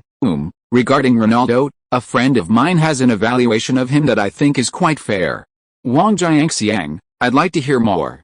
Fan Ziyech, his playing style relies heavily on physique, but his physical attributes are acceptable in the second division, but somewhat lacking in the top 5 leagues. So, based on his playing style, he can only play for a maximum of 3 more years. Wang Jiangxiang seemed thoughtful, feeling that this statement was not simple. Soon, both teams returned to the locker room and lined up to walk out of the player tunnel. With a whistle, the match officially began. Perhaps due to the importance of this match, both teams were exceptionally cautious, or rather, conservative. After all, whoever won would be the new treble champion. For the first 10 minutes, neither side created any threatening attacks. But this didn't mean the time was wasted. Both teams used this period to assess each other's strength and form, and then developed corresponding counter-strategies. On the Liverpool bench, manager Gerrard Houllier, beaming, spoke with substitutes like Bambi, Heyman, and Gerrard. Sure enough, their stamina is a problem. The load of 2 games in 3 days is too much. Their running ability has clearly declined. The attack is okay, but in the back, the 3 center-backs plus 2 defensive midfielders system, if their running ability isn't sufficient, almost completely exposes the 2 flanks. If you come on in the second half, you must make good use of these opportunities. After speaking, Houllier waved his hand, signaling the Liverpool players on the field to change their attacking focus. Smicer then passed the ball to left winger Berg. In the next 10 minutes, Liverpool created several dangerous chances, and Sporting Lisbon gradually fell behind. In the 21st minute, Font headed the ball away, and Deschamps, under pressure, launched a long ball forward. Liverpool midfielder McAllister intercepted the ball and passed it to right back Babel. Babel dribbled, 1-2'd Murphy, and crossed from the byline. England's Husky, the Black Gem, outjumped Font and headed the ball towards goal. Schmeichel reacted quickly, instinctively saving the powerful header. But the next moment, Owen, the White Gem, darted past the goalkeeper and tapped in the rebound 1-0. After 20 minutes of intense play, Liverpool finally broke the deadlock and took the lead. Chapter 371. Who doesn't have a youthful storm in their family? Goal. Owen. This is our Owen. England's #1 striker. This is a true genius striker. Compared to Owen, Quaresma, Ronaldo, Drogba, and Ibrahimovic are nothing. Heskey. He's like a black tank, crushing Sporting Lisbon's penalty area. That weak Portuguese centre-back can't do anything about Heskey. It's obvious that Sporting Lisbon is experiencing a physical crisis. Their players aren't showing enough enthusiasm, and their declining running ability is obvious. For a period of time, Liverpool has almost controlled both flanks of the field. If they continue like this, 1-0 will definitely not be the final score. However, Sporting Lisbon didn't let the script develop as most fans hoped. Featuring 3 players of the best caliber in the Portuguese league, Sporting Lisbon immediately launched a counter-attack after conceding a goal. In the 26th minute, Ronaldo received a pass from Viana and fired a long-range shot that went wide. In the 29th minute, Deng Kai made a flying tackle to intercept the ball in the attacking third. Quaresma received the ball and attempted to dribble past his opponent before shooting, but the experienced Hypia anticipated his move and blocked the ball with both feet. Possession changed hands several times in a short period. Bang! Hypia launched a long ball forward. Heskey outmaneuvered Font, easily winning the first ball, and then passed it back to the advancing Smicer. Smicer was once known as the Prince of Counter-Attacks. Although his running ability has declined significantly with age and frequent injuries, his counter-attacking mindset remains a treasure that many players cannot emulate. Smicer dribbled forward, choosing a very cunning route that forced Methalis and Font to move.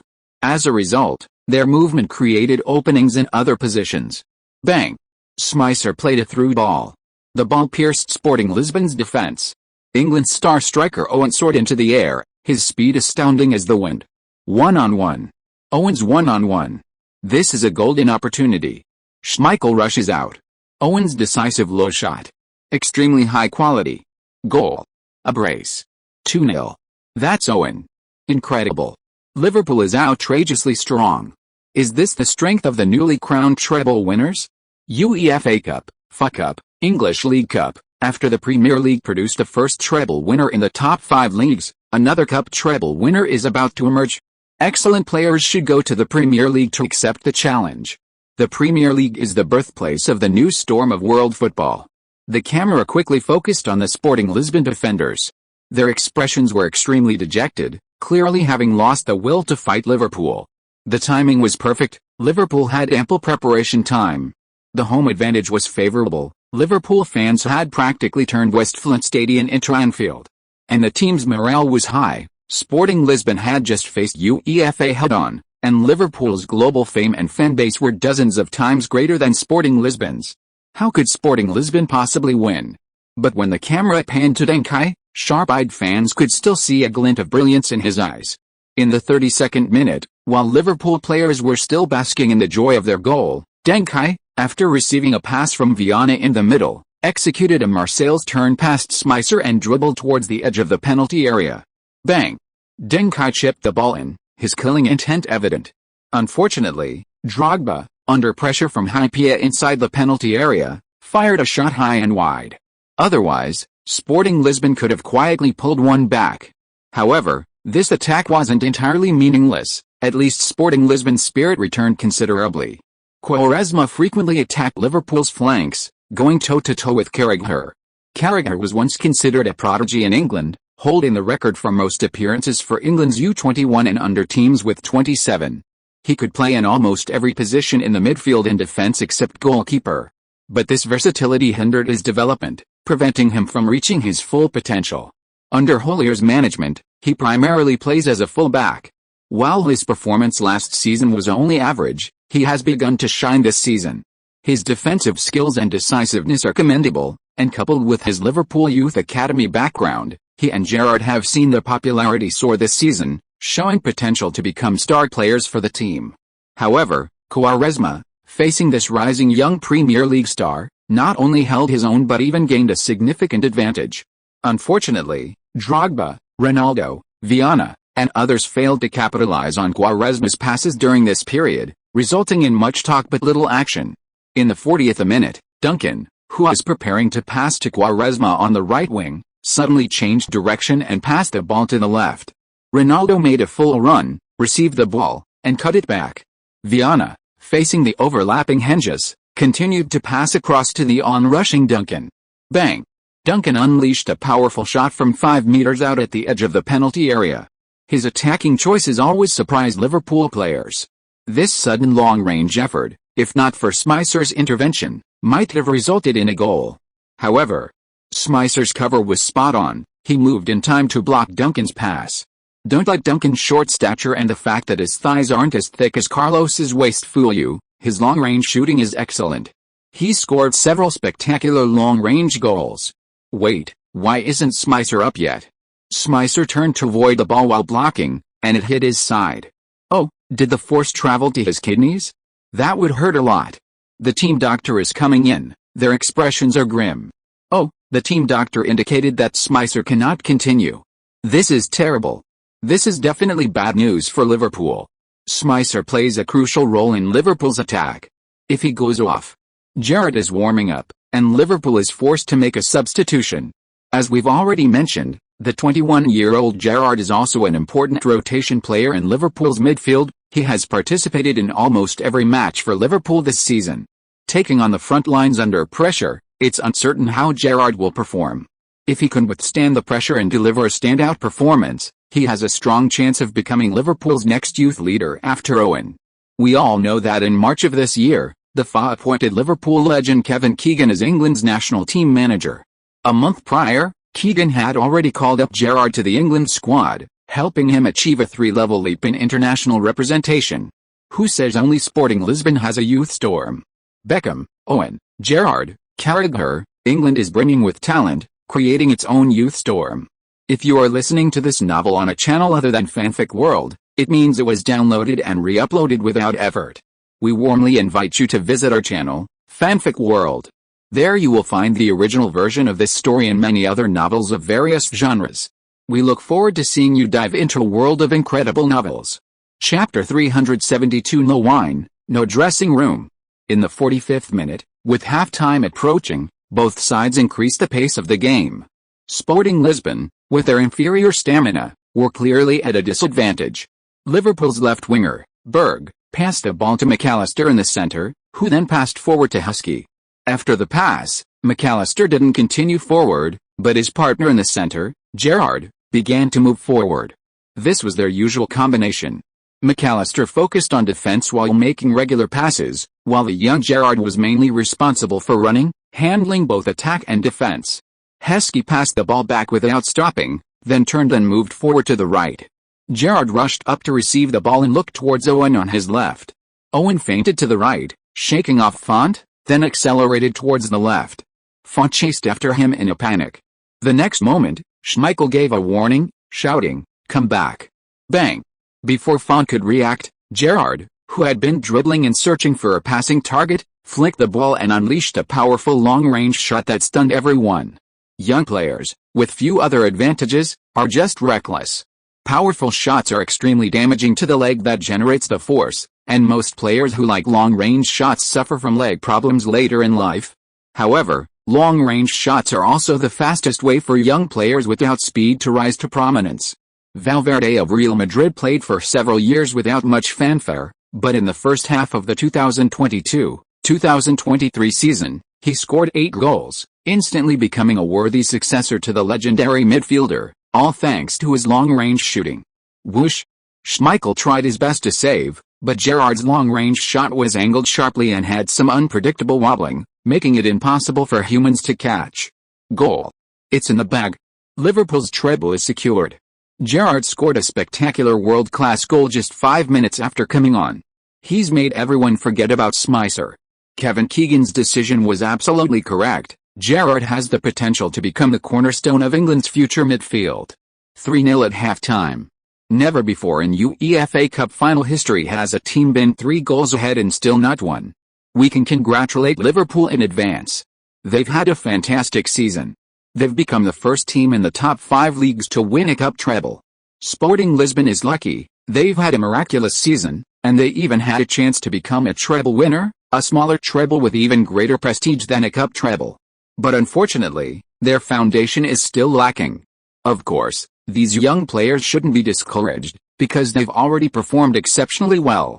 I believe they've all been noticed by major clubs, and starting this summer, they'll be receiving offers from top clubs. This is another major breakthrough in their careers. The commentators began their concluding remarks, as if the referee had blown the final whistle, not the halftime whistle. As the players disappeared into the tunnel, the camera panned to the prominent fans in the stands. Hathaway, along with the Beckhams, Matt Thals's girlfriend Maren, and others, mostly looked rather grim. England manager Kevin Keegan, Barcelona's new manager Reshak, Inter Milan president Moratti, and other football giants were each focused on their own target players. Their expressions varied.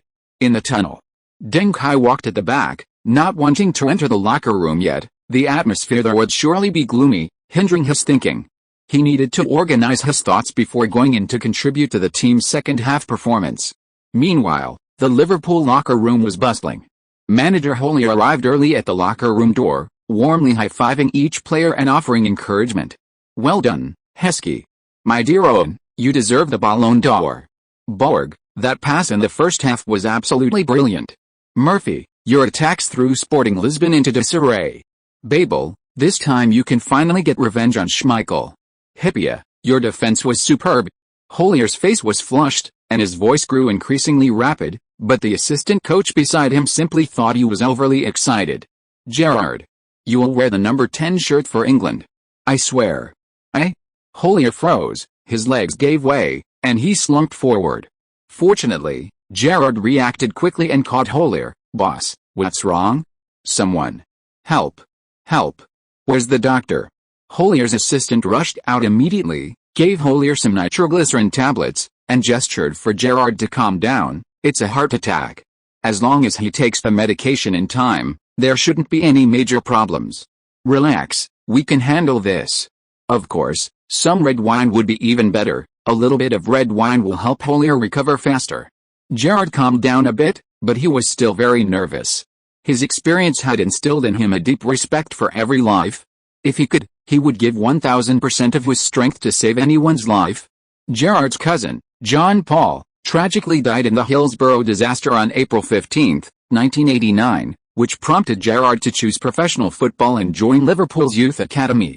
This event left him with some psychological trauma, but it was also a source of motivation. "Do you have any red wine? Excuse me, do you have any red wine here?" Gerrard asked the staff everywhere, even venturing into the players' tunnel. Maxiel was also looking for Duncan there, and upon hearing Gerrard's request, he flew into rage and turned back to the locker room. Duncan, however, calmly spoke with Gerrard and learned of Holier's condition. He immediately called Methalis from the locker room, and through Methalis's connections, Dortmund's sporting director brought a bottle of expensive red wine from the Westfalen box to Liverpool's locker room. After handing the wine to Holier's assistant, Gerrard remembered he should thank the young man from Sporting Lisbon. Turning around, he discovered that a man named Duncan, Lei Feng, had already disappeared without a trace.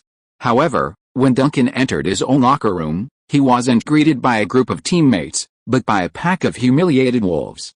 Their eyes were bloodshot, as if they wanted to devour him. "Deng Kai, this." Before Deng Kai could ask any questions, he heard Maxi's hoarse speech, "Disgrace. This is the greatest humiliation any of us have ever experienced in our lives. So what if it's 3-0? Did UEFA give them the award? They even opened champagne at halftime. No, no, no, red wine is even worse than champagne. If I were you, I would rather die on the field than be humiliated like this by them. Now, tell me, what are you going to do in the second half?" Maxi waved the clothes hanger in his hand as if wielding a Damascus scimitar. "Kill them. Tear them apart. Let them go to hell with the red wine." The entire Sporting Lisbon locker room was filled with murderous intent. Infected by the intense emotions, everyone felt no longer tired. The stimulation of extreme emotions on the body at this moment surpassed normal biology. Ronaldo, who was furious to the extreme but whose body, especially his upper body strength, was not outstanding, punched the locker door and smashed it open. Then his already ferocious expression became even more ferocious. Chapter 373: A bloodbath caused by a misunderstanding. Okay, back from halftime, we can see. Wait, why is Ronaldo's right hand wrapped in a bandage? Did he get injured during halftime? The camera immediately focused on Ronaldo's right hand. There were faint traces of blood seeping out. The camera moved up. Ronaldo's expression was very serious, his eyes extremely fierce. Could there have been a brawl in Sporting Lisbon's locker room during halftime? It seems the 3-0 scoreline completely shattered the mental defenses of the Sporting Lisbon players. They were broken down, leading to infighting. It seems Ronaldo criticized his own defense, causing dissatisfaction among the defenders, and thus. As the camera panned across the entire Sporting Lisbon team, the commentator began his speculation. However, Everyone at Sporting Lisbon, including head coach Tragura and assistant coach Maxi, looked like they were about to fight, making it difficult to determine who Ronaldo had clashed with. Could it be a clash with the whole team? It wasn't impossible. After all, Ronaldo was rumored to be arrogant and not very sociable within the team. News of infighting within Sporting Lisbon quickly spread among the fans. Liverpool fans were ecstatic. Although the game was practically won, Ronaldo, as a left winger, frequently had to pull against defenders with his right hand. A right hand injury would definitely affect his performance, likely reducing him to half his usual level. Sporting Lisbon's previously threatening wing play would become even less effective if Quaresma went it alone. However, just minutes into the game, Inter Milan president Moratti excitedly stood up and waved his arms in the stands. Their Nerazzurri's chosen next midfield maestro, Hugo Viana, had exploded onto the scene. Viana. It's Viana again. This is his third dribble in a short period, and he's succeeded again. Gerrard, who scored in the final stages of the first half, couldn't stop Viana at all. McAllister. Viana dribbled past two players and stormed into the heart of the middle. Hengis comes out. Viana passes across to Duncan, who, without stopping the ball, passes it again to Quaresma, who has cut in. This is Quaresma's area for a shot with the outside of his foot. Quaresma takes the shot, cross. Not a shot, but a cross. Drogba is in a good position. Drogba falls. Drogba falls after the penalty spot.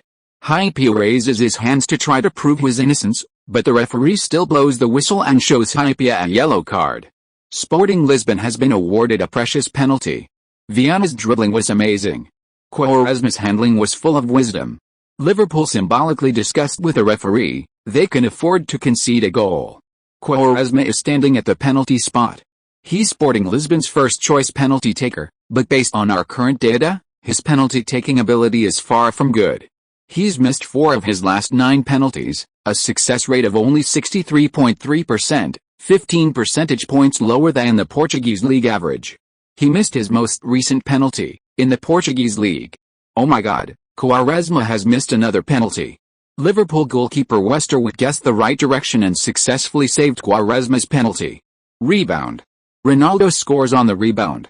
A close call. Sporting Lisbon didn't miss this valuable opportunity.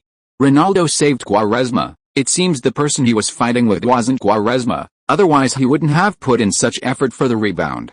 McAllister touched Ronaldo's injured right hand while chasing him. Ronaldo looked pained, but he still managed to get into position and take the shot 1-3. Sporting Lisbon has pulled one back. Considering it's only been 5 minutes into the second half, they seem to have another chance. Those fans who are about to switch channels, stay tuned. The next match might be even more exciting. Wang Jiangxiang, prompted by the director, made a prediction against his will to keep the fans watching. In reality, Liverpool was a sure winner. If they couldn't win 3-0, then it really would be a question of whether betting companies had kidnapped the players' families.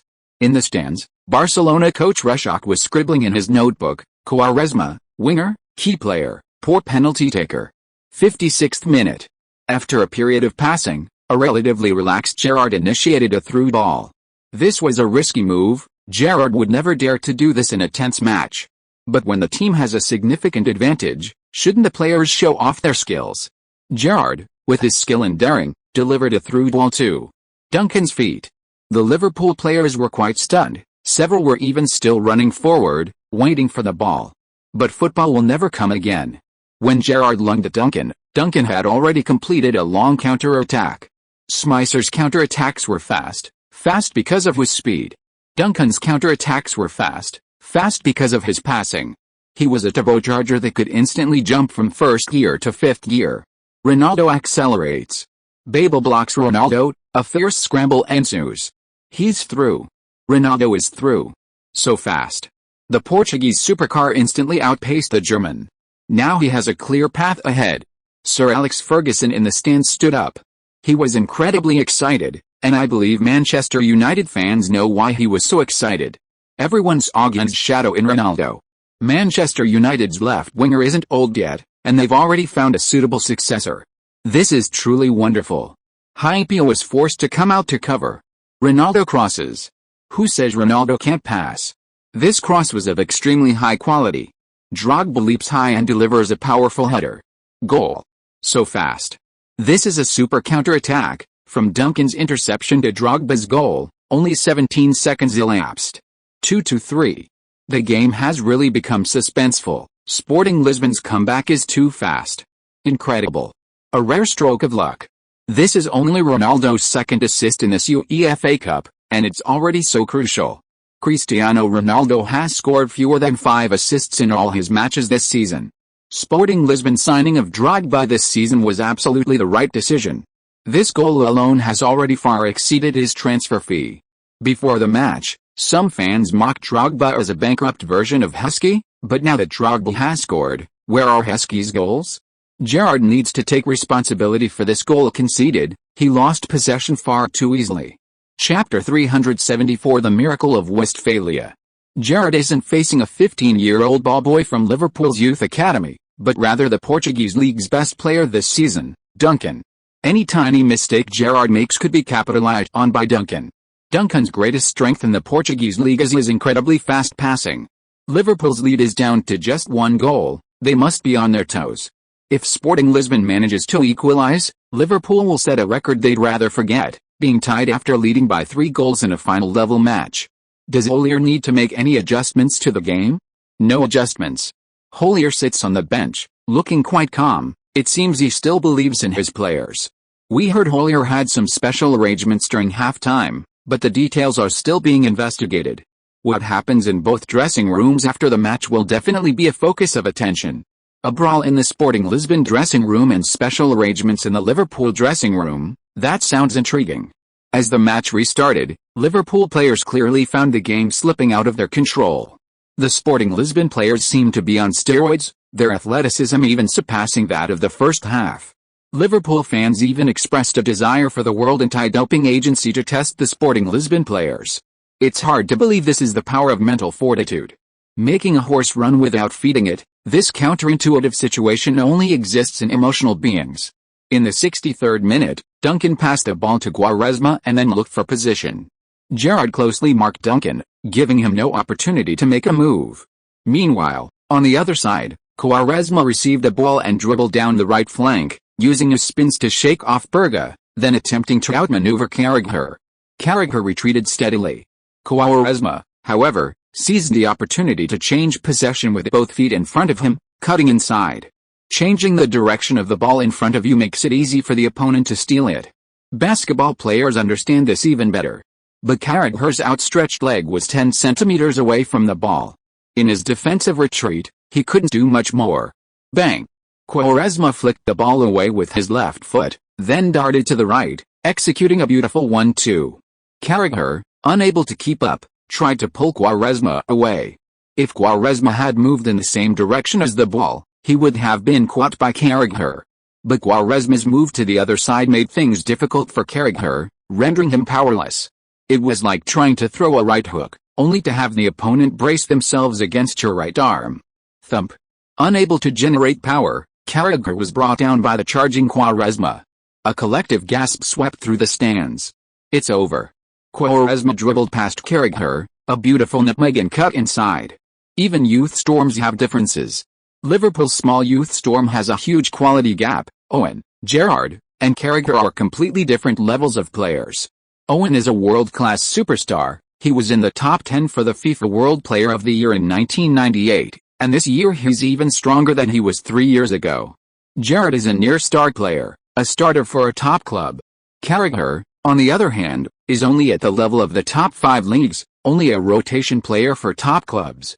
Too big a gap leads to a waste of resources, theoretically. How much water a barrel can hold is determined by its shortest stave. But Sporting Lisbon is different. Whether it's Quaresma, Ronaldo, or Duncan, they are all near-star players. They have better chemistry with each other, creating a qualitative change in the team's strength. Bang! Just as the commentator was explaining, Quaresma, having pulled away from Henges, passed back to Duncan on the right flank. Deng Kai shoved Gerrard with both hands, the latter completely unprepared for Deng Kai's strength, instantly losing his position. Bang! Deng Kai unleashed a long-range shot, both powerful and accurate. However, Liverpool goalkeeper Westerwick made a superb save, deftly tipping Deng Kai's world-class shot over the bar. Liverpool's run to the treble this season wasn't due to the exceptional performances of a few individual players, but rather the outstanding performance of the entire team. Liverpool fans cheered loudly, celebrating their narrow escape. Deng Kai gestured for Viana to join him in taking the corner kick. A whistle blew, and Deng Kai took a tactical corner, gently pushing the ball to Viana beside him. Viana met the ball and crossed. This wasn't a complicated tactic. Many teams use this type of tactical corner kick. The significance of this corner kick lies in disrupting the rhythm. It turns one corner kick attack into two. It seems the same, but it creates chaos in the penalty area. In this chaos, decisive players gain a greater advantage. Bang! Deng Kai's feint was the first deception. Font and Ronaldo leaped high, just out of reach of the ball, forcing Liverpool to defend. This was the second feint. The ball's true target was near Drogba. Hypia spotted this and fought desperately against Drogba. However, a figure suddenly appeared in front of them. Barzagli, a centre-back from the lower Italian leagues. This season's Portuguese league's best defender. As he jumped, he even muttered, "To hell with the red wine." Clang. The ball struck the underside of the crossbar and then fell into the net. The entire stadium was stunned. Even Barzagli himself couldn't believe it. Goal. A miracle. A miracle has happened. 3'3". Sporting Lisbon equalized with a tactical corner kick. Insane. They came back from 3 down to win. This is definitely the best match of the season. 11 minutes. Only 11 minutes have passed since Sporting Lisbon scored their first goal, and this young Portuguese team has scored 3 in 11 minutes. Treble. Sporting Lisbon is on its way to its first ever European treble. A miracle is happening at Westfalenstadion. No matter the outcome, people will remember Sporting Lisbon's tenacious fighting spirit. Barzagli has done it, €200,000. Sporting Lisbon only spent €200,000 to acquire him this season. Hypia marked Drogba, but overlooked Barzagli, who is also a deadly weapon in the penalty area. Liverpool was too careless. The Portuguese league has given Liverpool the right answer. Deciding who to defend against is like an open book exam, and Liverpool just can't seem to get it right. Fan Ziyi lamented. Wang Jiangxiang was puzzled. What open book exam? Chapter 375 The Last Bayonet. Fan Ziyi said, "Isn't it obvious? The best striker in the Portuguese league, Quaresma, the best newcomer and silver boot winner, Ronaldo, the best centre-back in the Portuguese league, Barzagli, the best player in the Portuguese league, Deng Kai, the ones who scored, assisted, and posed the biggest threat in this match were mainly these few." Sun Jae chuckled beside him. You know, there's some truth to that. But that's a kind of slapstick theory. After all, if you really want to be serious, what about Viana and Drogba? On TV, the commentators were still celebrating passionately. Sporting Lisbon's players were celebrating excitedly on the field, as happy as if they had already won the championship. Liverpool's players, on the other hand, were all sighing with their hands on their hips. This is bizarre. This match is just too bizarre. Is this fate? Gerrard shook his head, clearing his mind of those thoughts. Liverpool was completely stunned. Even the coaching staff hadn't recovered. They only knew to send all the substitutes out to warm up, but they had no constructive ideas for the rest of the match. In the 68th minute, Ronaldo received a through ball from Duncan and, from a tight angle, kicked the ball into the side netting, less than 20 centimeters from a goal. In the 71st minute, Duncan assisted Quaresma with a 1-2 pass into the penalty area, but Quaresma's final touch was a bit too heavy, allowing Carragher to risk a goal and poke the ball away. In the 72nd minute, Deschamps and McAllister both went down in a header challenge and remained on the ground. Both team doctors entered the field, examined the players, and almost simultaneously signaled for substitutions. Fan Ziyi, oh. It seems Sporting Lisbon is in trouble. Wang Jiangxiang, indeed. McAllister is Liverpool's absolute mainstay this season, but Liverpool has plenty of depth in that position. Gerrard and Dietmar Hamann are almost on par with McAllister and Smicer. Sure enough, a substitution was made on the sidelines. Hamann replaced McAllister. But the same situation is different for Sporting Lisbon. Sporting Lisbon simply can't find a midfielder or defensive midfielder substitute close to Deschamps' level. They did have one. Pepe, with his youthful speed, range of movement, physical strength, and aerial ability, could replace Deschamps in the defensive midfield position. But Pepe got a red card for a flying kick in the last match and also received an additional UEFA ban. I believe that if Sporting Lisbon loses this match because of this, their fans will hate Barcelona for life. It's all Barcelona's fault. Sporting Lisbon has brought on Paulo Bento, a member of Portugal's golden generation, but at his peak, he was only a rotation player in the top 5 leagues, and now he's nearing the end of his career. Sporting Lisbon must strengthen this position next season. Their midfield and defense lack the necessary depth. Of course, this isn't their fault. After all, no one expected them to reach the UEFA Cup final at the beginning of the season. Even midway through the season, some thought their attacking lineup was too redundant and hadn't maximized its effectiveness. After the substitutions, Liverpool's slump reversed slightly. Heyman is a defensive midfielder, and Gerrard is an all-around midfielder. Together, they could stop most of Sporting Lisbon's attacks. But they couldn't stop a flash of brilliance. In the 76th minute, Quaresma cut inside from the right and fired a shot with the outside of his foot that went just wide. In the 77th minute, Duncan intercepted the ball in the attacking third and cleverly backheeled it to Viana. Viana overran the ball slightly, resulting in an awkward power transfer and a missed opportunity as he kicked the ball wide. In the 79th minute, Drogba, whose stamina was clearly waning, was tackled and dispossessed by Babel. Ronaldo and Quaresma protested Babel's foul, but the referee did not call it. The referee believed that Drogba's physical strength was sufficient to withstand such a collision, making it a legitimate challenge. Exhaustion is a player's problem, not the referee's. If you're truly exhausted to the point where someone's running could knock you over, you wouldn't call a foul on them. 4 matches in 10 days, especially the last 2 matches in 3 days, have severely depleted the stamina of Sporting Lisbon's players. The effect of the midfield's Liverpool-branded red grape chicken blood is almost over. Drogba, who always runs tirelessly, was the first to give up, which is normal. Babel passed the ball to Gerrard. Gerrard glanced at the attacking third and suddenly launched a long pass. Gasps of surprise rippled through the crowd, as Gerrard's pass displayed the flair of a midfield maestro, capitalizing on the opportunity perfectly with a pinpoint accuracy. However, Maxi shook his head slightly. If it were Duncan, he could have saved Gerrard the time it took to look up and create a perfect one-on-one opportunity. Unlike now, a half one-on-one. Owen receives the ball, a near one-on-one opportunity. Terry cuts inside to mark Owen. The young Chelsea player on loan, John Terry, is facing off against Liverpool star player, Michael Owen. This might determine Terry's status at Chelsea next season. After all, no manager would bench a defender capable of containing Owen. Terry put immense pressure on Owen, who couldn't shake him off. A lob pass. Owen had a chance to shoot, but it was difficult, so he opted for a lob pass. Heskey is in a perfect position. He's neck and neck with Owen. Terry is overwhelmed. Heskey shoots. What? He missed? My God. Heskey has wasted another golden opportunity for Liverpool. Heskey's shooting is truly questionable. Drogba might not be as good as Heskey in other aspects, but in terms of finishing chances, I think he has surpassed his own standards. Substitution. Both sides are requesting substitutions again. They're going to fight to the death. Oh, it's raining heavily. According to the local TV station, it's an expected shower that will end soon. But the rain will make the ball and the pitch more slippery, leading to more unpredictable situations. This isn't good news for either team. Sporting Lisbon substituted Ibrahimovic for Drogba. Premier League fans might remember him.